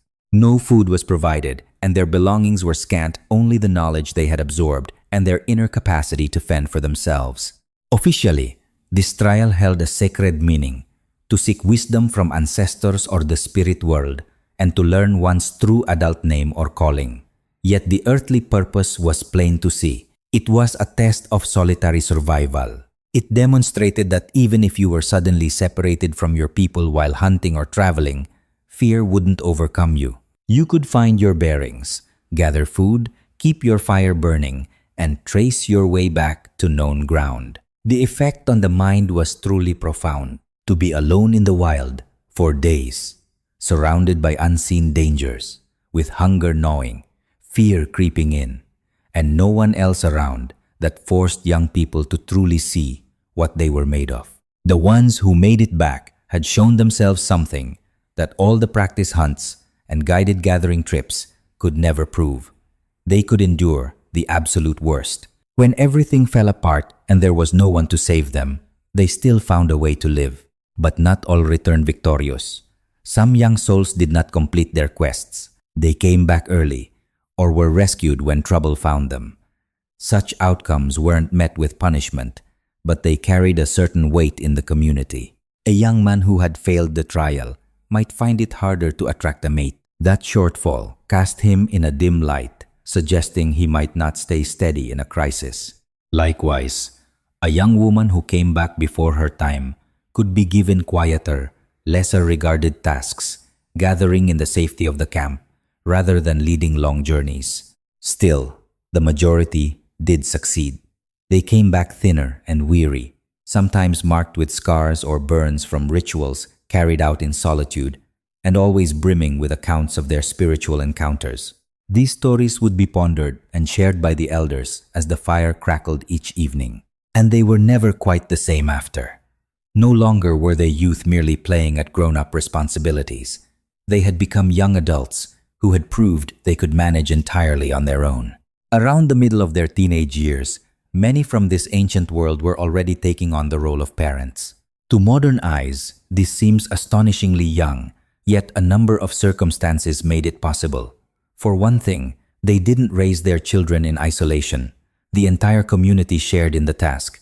If a 16-year-old mother had to set out with the foragers, her aunts and grandmothers would watch over her baby.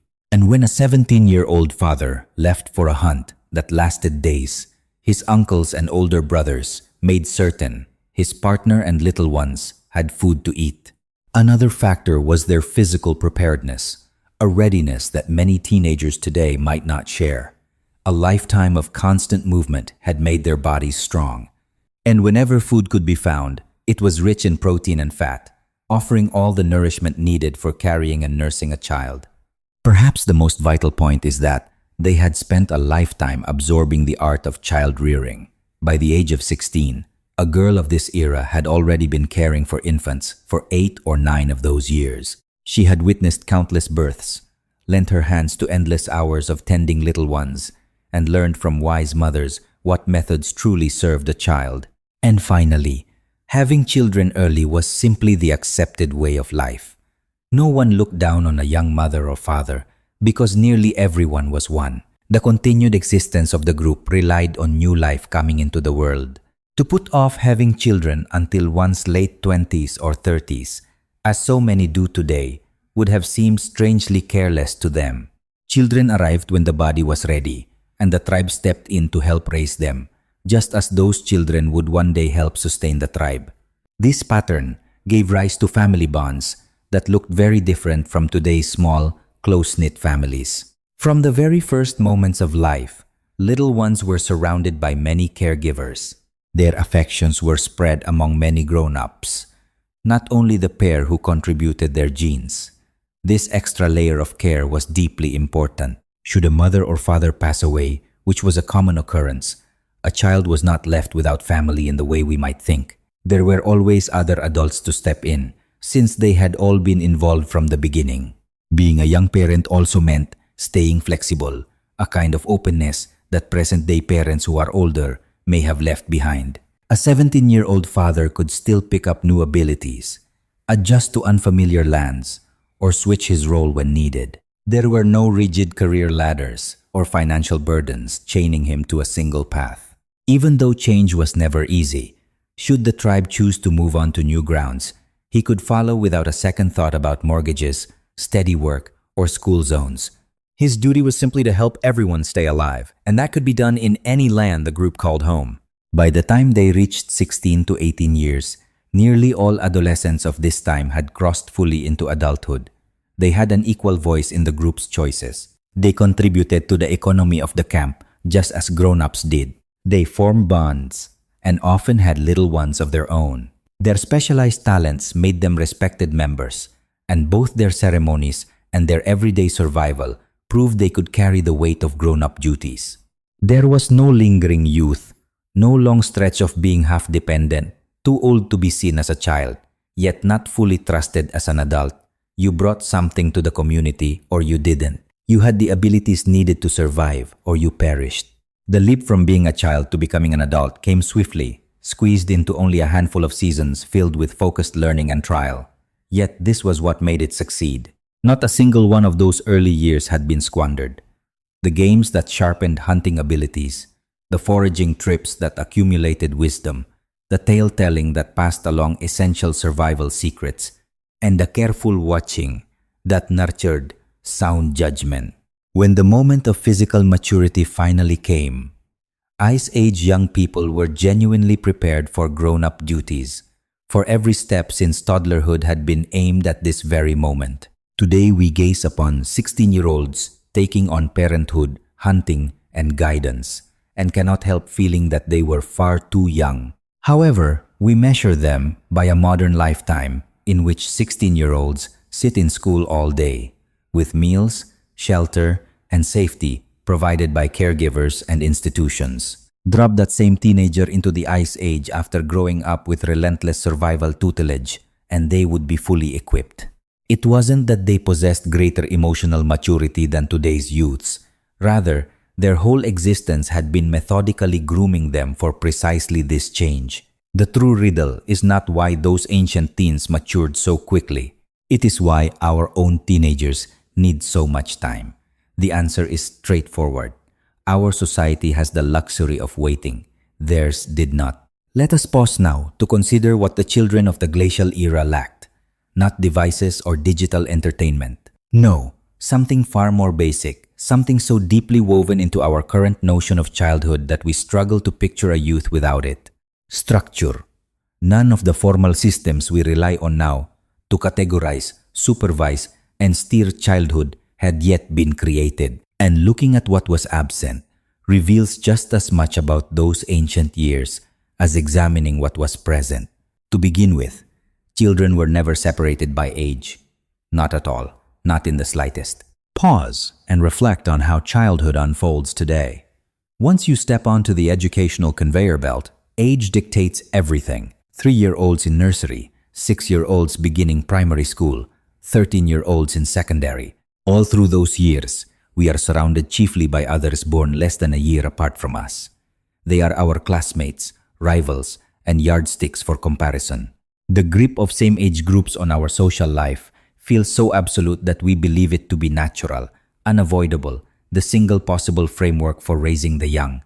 Yet it was nothing of the sort. In the Ice Age, children absorbed knowledge in the company of all ages. A child of 6 would observe a 14-year-old twisting rope, that teen positioned beside a 30-year-old scraping animal skins, and nearby, a grandmother deftly working with plant fibers. Whenever a young one wished to gain a new skill, they simply watched the nearest practitioner, with no regard at all for that person's years. A 4-year-old might pass the morning trailing a 10-year-old who possessed a rare gift for locating birds' nests. The afternoon might be spent witnessing an adult shape stone into tools. Come evening, an elder would spin tales of how animals behave. Such a rhythm fostered something that our current schooling has all but forgotten. Vertical learning wisdom rippling gently downward from those with seasoned knowledge to those just beginning at every stage of life. When a 10-year-old showed a 4-year-old how to do something, no lesson plan was being followed, nor was any community service obligation being met. The older child was simply an object of fascination for a curious younger one, occasionally offering answers, and perhaps savoring the quiet pride of possessing skills that others wished to learn. Such freedom from age-based separation carried deep consequences. Youngsters grew at their own rhythm, untouched by the relentless comparisons to others born in the same year that breed so much unease in modern youth.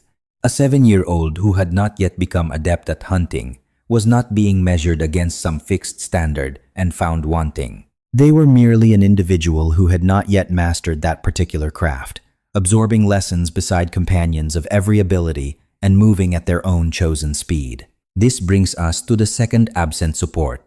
A universal fixed syllabus was nowhere to be found. Our schools rest upon a belief that every child should acquire identical knowledge at identical moments in an identical order. First graders tackle addition, third graders take up multiplication, and eighth graders wrestle with algebra. The entire apparatus relies on uniform hopes, uniform exams, and uniform results. We have industrialized the early years, shaping education into an assembly line. Children are fed in at 5, and the expectation is that educated adults will roll out at 18, all produced to nearly identical blueprints. Nothing like that marked a glacial era upbringing. Every child chased their own curiosities, building competencies according to what captured their imagination, what came naturally to them, and whatever circumstances happened to arise. At age 7, one boy or girl might be utterly captivated by tracking, spending countless seasons refining remarkable noticing powers and learning to interpret the land the way today's children interpret printed pages. Another would have no passion for following footprints, but instead fall in love with plant work, investing long stretches alongside older folks to discover which greens nourish, which cure, and which supply fibers for ropes, baskets, or tints. At no point did a grown-up declare, "Now that you are 8, here are 17 exact skills to master." Knowledge came chiefly through one's own prompting, sustained by wonder and willing engagement. Each young person picked up whatever they wished, whenever they wished, and the community embraced the rhythm each child naturally followed. To our modern eyes, this may seem utterly chaotic. How could they be certain the vital skills for survival were passed on? Suppose a child simply had no interest in learning anything of importance. Yet here is the key point. When survival abilities are woven into everyday existence, when they appear not as detached school topics but as hands-on, urgent tasks, children naturally hunger to master them. A 4-year-old observing chord making isn't being pushed to develop fine motor skills for some future writing ability. Instead, they're witnessing something riveting, a craft that yields helpful objects immediately, an activity plainly valued by the adults around them. The deep pull to take part in genuine grown-up work is compelling, most of all when knowledge flows from watching and freely choosing to practice, rather than from being made to follow instructions. Third, and this is immense, there was no reading, writing, or arithmetic in any shape we would recognize. Childhood in our era is ruled by abstract symbols. We invest years in showing children how to recognize letters, sound out written terms, and work with numbers. Literacy and arithmetic are the bedrock of today's education. Everything else supposedly rests on those foundations. We introduce them around age 5 or 6, then keep developing them throughout 12 more years of ever-increasing difficulty. No Ice Age child ever encountered any of this. Written language didn't exist, so there was nothing to read or write. Abstract math symbols hadn't been devised, so numbers were never manipulated. Their brains were never conditioned to digest symbolic representations separate from what was physically real and present. But, and this is essential, their cognition was far from empty or simple. They cultivated abilities of a different kind, capacities that modern schooling has largely cast aside. Their spatial awareness was exceptional. Without maps, they roamed enormous expanses while retaining detailed mental models of hundreds of square miles. They could pinpoint watering holes, productive hunting grounds, places rich in edible plants, and areas of danger, all kept in memory with no written aids. Their attentiveness would look superhuman to contemporary eyes. Cloud patterns revealed forthcoming weather, subtle signs in the landscape foretold animal movements, and footprints days old told them exactly which animal had passed. This is what cognitive scientists call ecological intelligence, an insightful comprehension of how organisms and environments interrelate, acquired without any classes in biology or systemic analysis. Their memory was astonishing. With no writing to hold data outside the mind, huge amounts of practical knowledge had to be memorized. Plant characteristics, animal habits, tool manufacture, land feature, family bonds, oral stories. All of it lodged in living brains and passed down through attentive observation and spoken tradition. So they were no less intelligent than children born today. They simply thought differently. Their mental powers were forged by other pressures and learning contexts. Fourth, no child-specific zones existed. Modern childhood occurs in deliberately crafted, separated by age settings. Nurseries for infants, play areas for small children, schools for the young, clubs for teens. We've built entire miniature worlds exclusively for kids, walls away from adult labor and adult life. Those spaces are packed with special apparatus, toys conceived by child development specialists, learning tools fine-tuned to particular ages, and safety features engineered to block practically any harm. Ice Age children enjoyed none of that. There were no playgrounds because play wasn't set apart from the world of survival. There were no nurseries because infant care took place wherever adults were active. There were no schools since education hadn't been tucked into separate facilities. Children inhabited the same spaces as their elders, learning through direct immersion in real work rather than being shut off in fabricated study environments. A 4-year-old at play handled actual things. Branches became spears, stones became implements, open patches became hunting terrain. There were no toys designed to support developmental benchmarks. Instead, children picked up whatever lay nearby frequently, exactly what adults handled and learned by engaging directly with the material world. A 10-year-old eager to improve their abilities did so using genuine equipment in authentic situations. Rope making was practiced by fashioning rope that could actually be used. Flint knapping was practiced by turning out serviceable blades. There was no divide between practice and final product, between learning and worthwhile work. This lack of dedicated children's spaces meant young ones stayed naturally woven into adult society. They weren't sent away to specialized places in order to develop. Development happened on the spot, amid the flow of everything else, as they absorbed the rhythm of grown-up tasks through constant closeness. Fifth, nothing was mandatory. Modern childhood is built on obligation, compulsory education, required attendance, and expected milestones. Childhood itself has been codified into law, giving rise to systems in which children must go to school, must study set subjects, must achieve specific levels, all upheld by institutional and legal force. Parents can be taken to court for keeping children out of class, and kids can be held back for failing grade-level standards. The whole apparatus depends on coercion, however soft it may appear. Ice Age youth had no forced learning because there were no establishments to impose it. They studied out of desire, driven by curiosity, and by being immersed among skilled adults engaged in fascinating work. No one pushed a 6-year-old to work on cordage. They did it because it captivated them, because they wanted the power to make something useful with their own hands, or because they treasured the warmth of learning alongside others. This voluntary participation gave rise to learning settings where motivation was always internal. Children weren't studying topics because adults insisted. They studied because they genuinely wanted to. The skills they were building were useful right away, held in high regard by those around them, and brought a deep sense of personal fulfillment.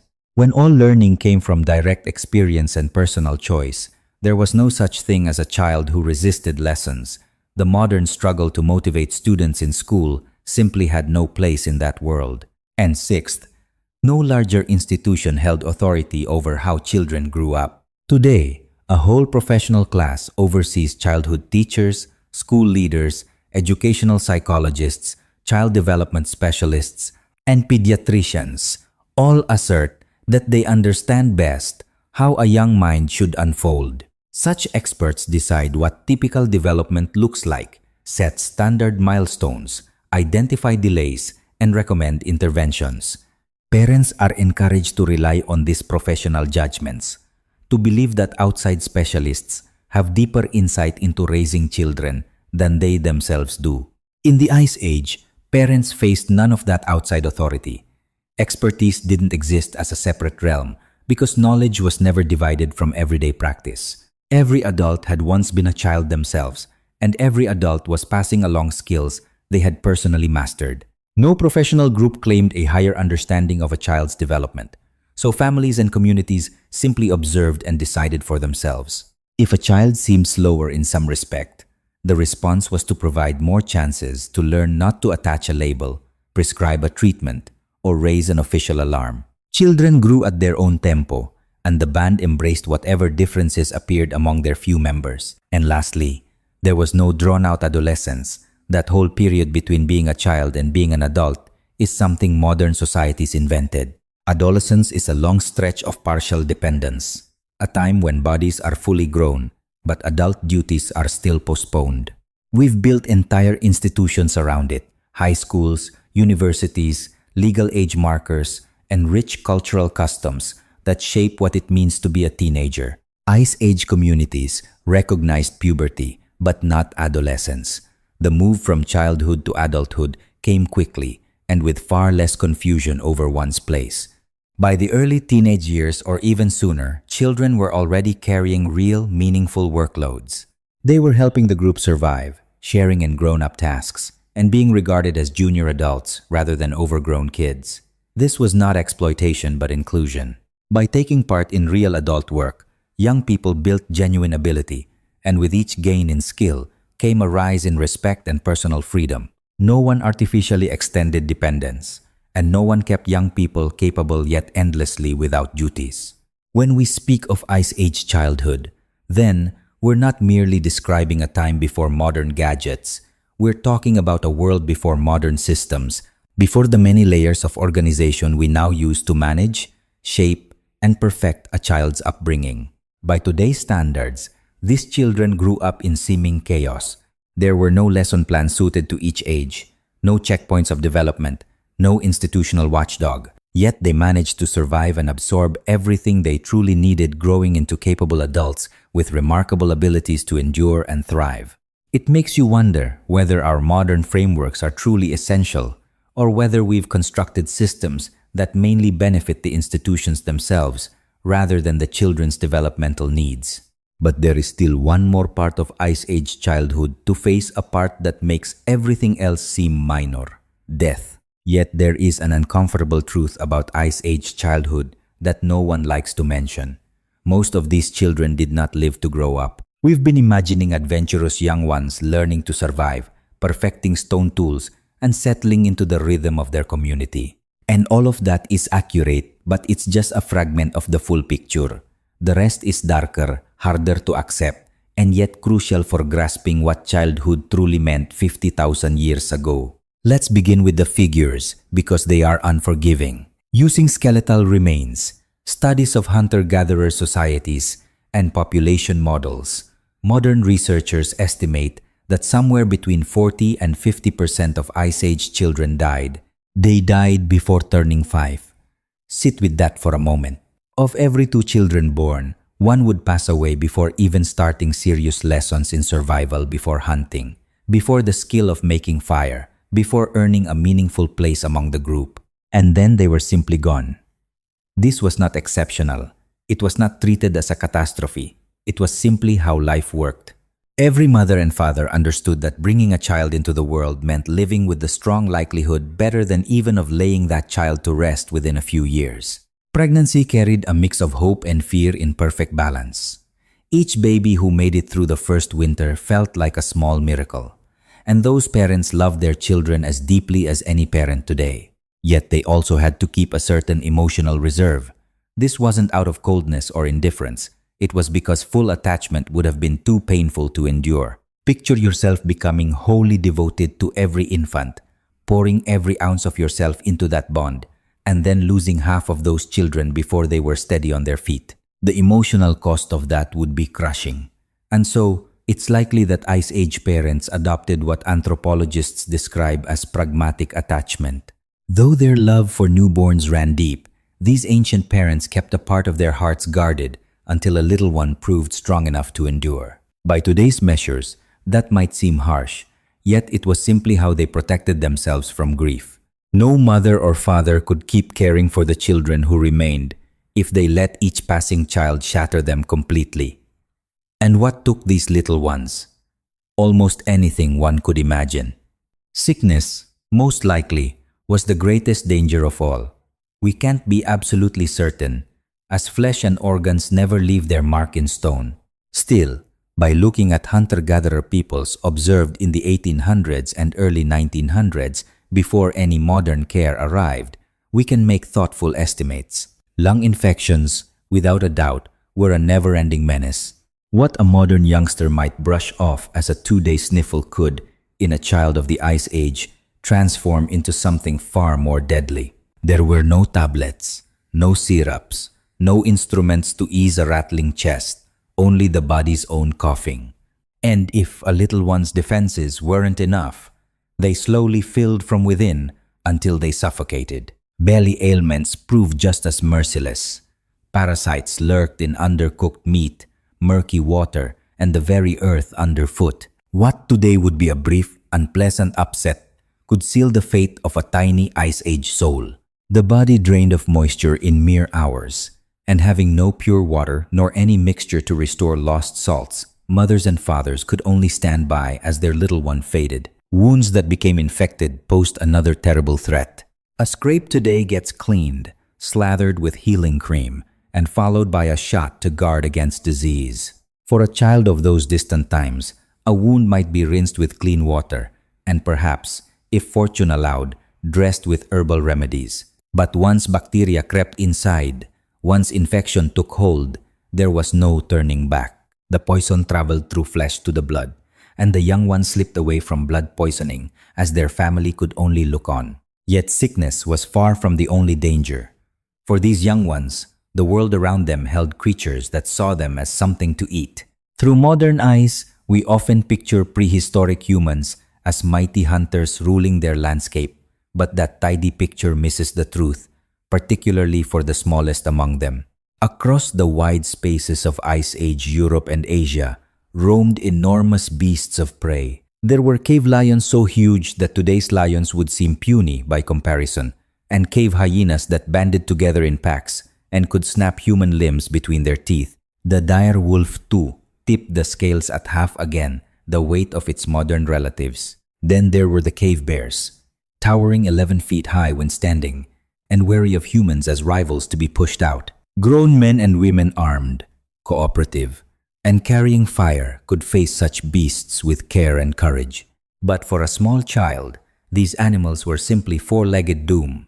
If a curious little one strayed too far from the campfire's glow, walked alone to fetch water, or lingered after dusk, chasing some fascinating creature, they might vanish forever. The family would hunt for them, yet only find footprints revealing where a pack of hyenas had pulled their body away, or, in worse moments, a scattering of bones left where some beast had made its meal. The ground itself has kept quiet whispers of these sorrows, tiny skeletons bearing the punctures of carnivore teeth, bones scarred by predators long before they became stone. No ceremony, no intent, just children whose lives ended and whose bodies were partly consumed before anyone could reach them. Just how common was such a fate? The exact number is lost to time. However, using observations of today's hunter-gatherers in lands thick with predators, we estimate that roughly 1 in 20 to 1 in 10 childhood deaths came from being hunted. That figure may seem small until you hold it beside an overall death rate of nearly 1 in 2. Each added threat stacked upon the last, making survival harder still. Accidents too were waiting in the landscape. Children in this era led lively, outdoor lives across uneven ground with no safety gear, no rescue team, and no surgeon to mend broken bodies. Tumbles happen all the time. A small hand reaching for a bird's nest on a rocky ledge could lose its hold. A foot crossing a stream could slide on slick stones. A youngster romping on winter ice might plunge into the freezing depths below. Children in our time suffer such mishaps constantly, yet they are rushed to a hospital, x-rayed, and receive careful treatment for any shattered limbs. An Ice Age child, in contrast, was tended by elders who carried a lifetime of experience but no true medical skill. A fractured limb might be set imperfectly, leaving a child maimed for life. Damage inside the body went unseen, and severe blows to the head, whether from a fall or a blow, could cause bruising or bleeding within the skull, with nothing at all to stop it. The young one either grew strong again or quietly slipped away. The danger of fire touched nearly every day of a child's life. Youngsters constantly gathered around unwalled flames, so it took only an unlucky step, a wandering ember, or a careless touch of hot stone to bring serious harm. With no soothing salves or healing knowledge, such wounds frequently turned putrid. Such a little one might suffer for days or weeks, the body decaying even as it clung to life. And after all of that came hunger. We have imagined the Ice Age as a time when plenty was simply there, when capable hunters never returned empty-handed. Yet in truth, life moved between times of plenty and times of near empty, and that rhythm ruled everything. There were seasons when food came in great waves, Great herds of deer or wild cattle wandered across the land. Fish surged upstream to lay their eggs, and at harvest time, berries and nuts ripened in abundance. In those golden spans, no one went to bed hungry. Young ones grew strong on rich meat and fat, passing the calories needed to thrive. But such fortunes never lasted. The great herds might move on sooner than expected due to shifting weather. Streams would freeze solid before the fish could run. A sudden frost could blacken plants before they ever set seed. In such lean times, all felt the ache of an empty belly, but the very young bore the worst of it. Grown-ups could endure, living off their bodies' reserves and stubborn will. Little ones had no such buffer. With bodies still forming, hunger's damage struck them quicker and deeper. Just a few weeks of severe food scarcity could permanently damage a child's development. Several months, and they might very well die. These periods presented parents with terrible dilemmas. Did you give the kids the last crumbs and go hungry yourself, leaving you incapable of hunting and providing? Or did you set some food aside for yourself, preserving your energy, but watching your children go without? Did you split everything equally and risk becoming so weak that none of you could function? There was no right answer. Meanwhile, some children died even as their parents scoured the landscape for any source of food, bark, roots, leather, no matter what it was, as long as it carried a few calories. Those children who managed to survive were often left stunted, their growth permanently affected because malnutrition struck during periods of crucial development. But possibly, the worst deaths were violent ones. We like to think of prehistoric people living at peace, small bands getting along harmoniously, but the archaeological record reveals otherwise. Skeletons dating from that era display evidence of interpersonal violence and purposeful infliction of trauma, not accidental injuries from hunting. Weapons had been left embedded in bones. Fractures on the forearms indicated victims lifting their arms to fend off blows. Head injuries matched being hit from behind. Some of this violence was intra-group, but much of it occurred between distinct groups. Struggles over resources, territorial conflicts, and reprisals for earlier attacks culminated in raids and ambushes, with children finding no protection. When a war party attacked a rival community, there was no careful differentiation between warriors and kids. They slew whoever they could catch, infants included. At certain times, children were taken as prisoners and folded into the victors' group as replacements for their own dead children. Even then, adoption wasn't certain. A captive child would either remain or be executed if the raiding party could not afford another mouth to feed. Violence also made orphans out of children. If a raid cost a child both parents, that young life had no one to guard or feed them. The community might or might not step up to look after its orphans, depending on how much food existed, how they were related, and how many youngsters were already reliant on the group. For an orphan without strong kin, chances were grim. They may have lived by begging, picking up scraps after the rest had eaten, or when the band packed up and went somewhere else, they could simply be left behind because no one wanted to take on the extra cost. And then there were children who were different, born with disabilities, slowed development, or physical limits, making survival even more challenging. Today's societies have put in place complex systems of accommodation. There are wheelchairs, hearing aids, special education, and medical therapies. Ice Age communities had none of those things. A child with serious physical limitations, unable to keep pace with a nomadic camp, had slim prospects of making it. Parents might have carried them while they were small, but a growing child who still couldn't walk on their own was nearly impossible to move from place to place over difficult ground during regular relocations. A deaf-born child would miss key lessons that were taught through spoken words. A child whose development lagged behind would find it almost impossible to master the intricate abilities needed to hunt and gather. Still, some individuals made it. Bones demonstrate that there were people with severe injuries or disabilities who lived to be adults, proving that sometimes Ice Age folks made space for those who were weak. But for every success found in the archaeological record, how many failures disappeared without a trace? How many challenged children were silently left behind? How many mothers and fathers made the heart-splitting choice to give up on a child who could never take part in the community's survival? Weather, too, was a ceaseless menace. So far, we've spoken of Ice Age children as if they always kept comfortable and warm next to flames. The real situation was far harsher. These groups had no fixed shelters. They lived in mobile camps, and if lucky, caves. More often, they used shelters woven from branches and covered with skin and whatever was at hand.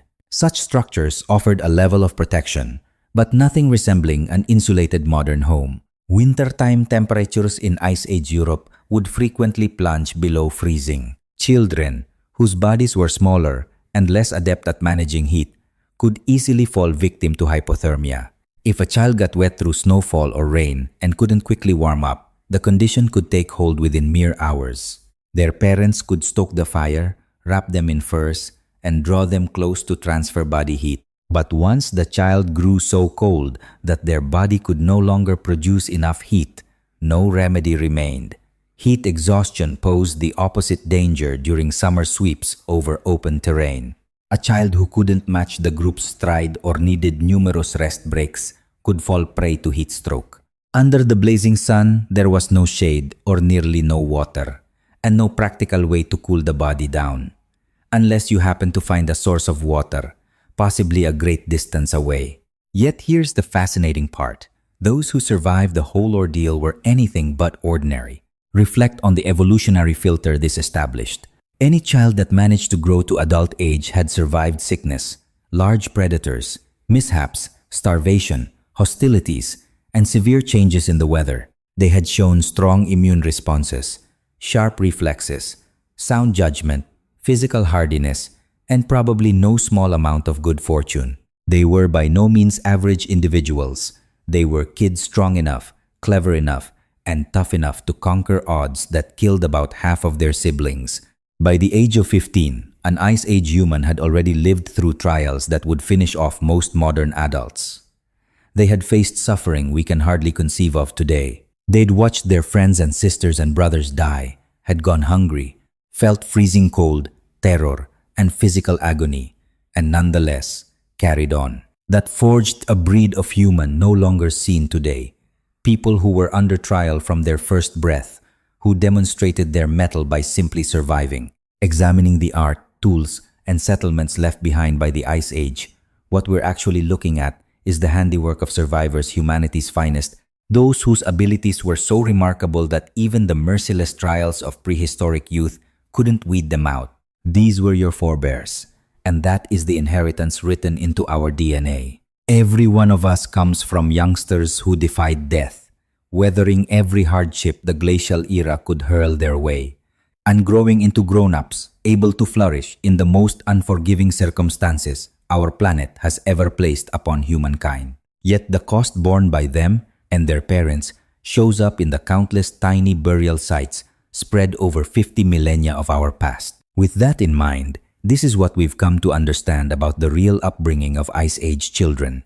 There were no schools for them, no instructors, no books, no structured curricula.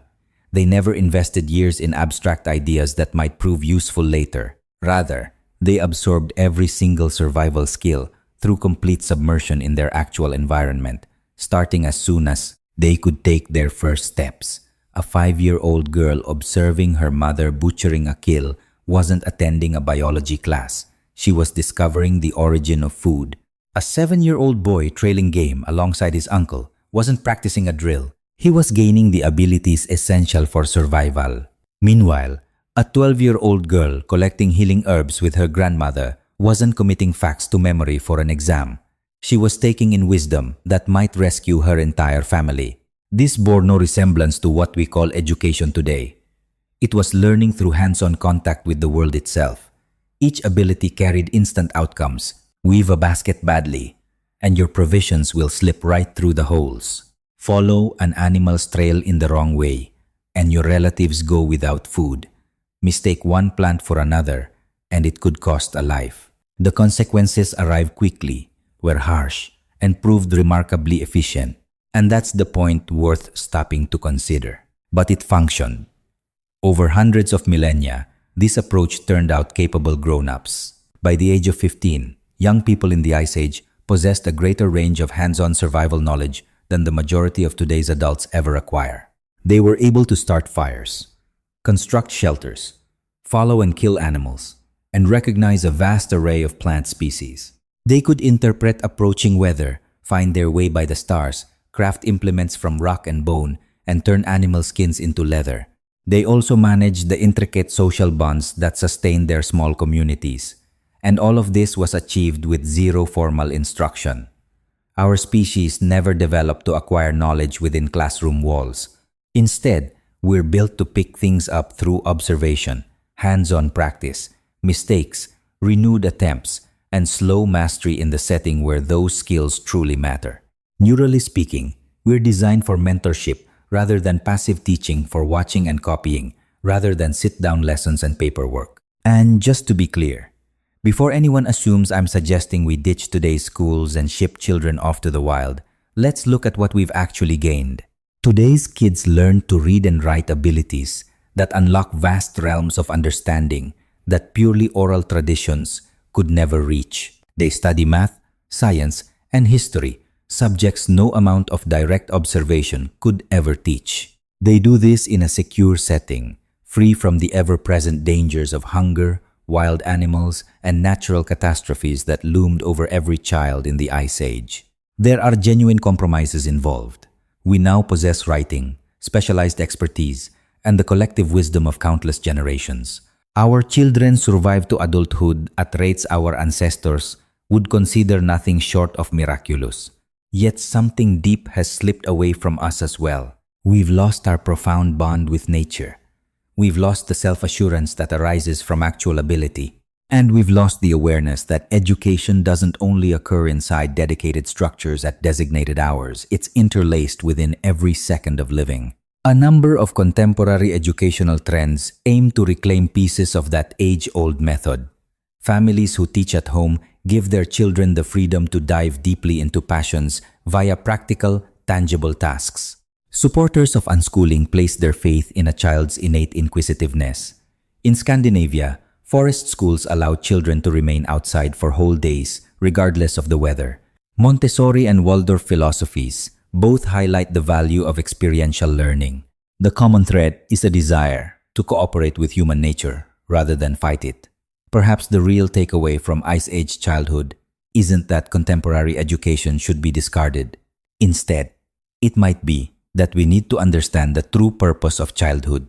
Throughout 99% of human existence, that purpose wasn't to shield youngsters from reality. Rather, it was readying them through active involvement in the world. It wasn't a holding pattern before true adulthood arrived. It was actual life, simply lived on a smaller scale. The Ice Age children we've been discussing, they eventually came of age. They grew into the men and women who produced the earliest artwork, composed music, and crafted ever more advanced instruments and innovations. And they were the ones who ultimately journeyed out of Africa, populating every corner of the globe. Across vast continents and mighty oceans they journeyed, thriving in every climate imaginable, from the frozen Arctic tundra to the lush tropical rainforests. And all of this was accomplished with no formal schooling, no written guides, and no educational specialists dictating the proper methods of learning. Through careful observation, hands-on practice, setbacks, and persistent effort, they slowly developed remarkable abilities, and we are their inheritors. Within us rest the very same minds, the very same power to learn. The real question is whether we employ these gifts in harmony with our natural design or in opposition to it. If this glimpse into Ice Age childhood has opened your eyes, please give us a thumbs up. Share in the comments where you're tuning in from and what aspect of these ancient children's upbringing amazed you the most. Also, subscribe because we plan to continue uncovering how humans truly lived before civilization added our complications.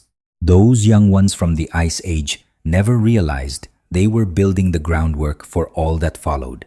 They simply learned to stay alive. And in the end, that simple act proved powerful enough to shape the world.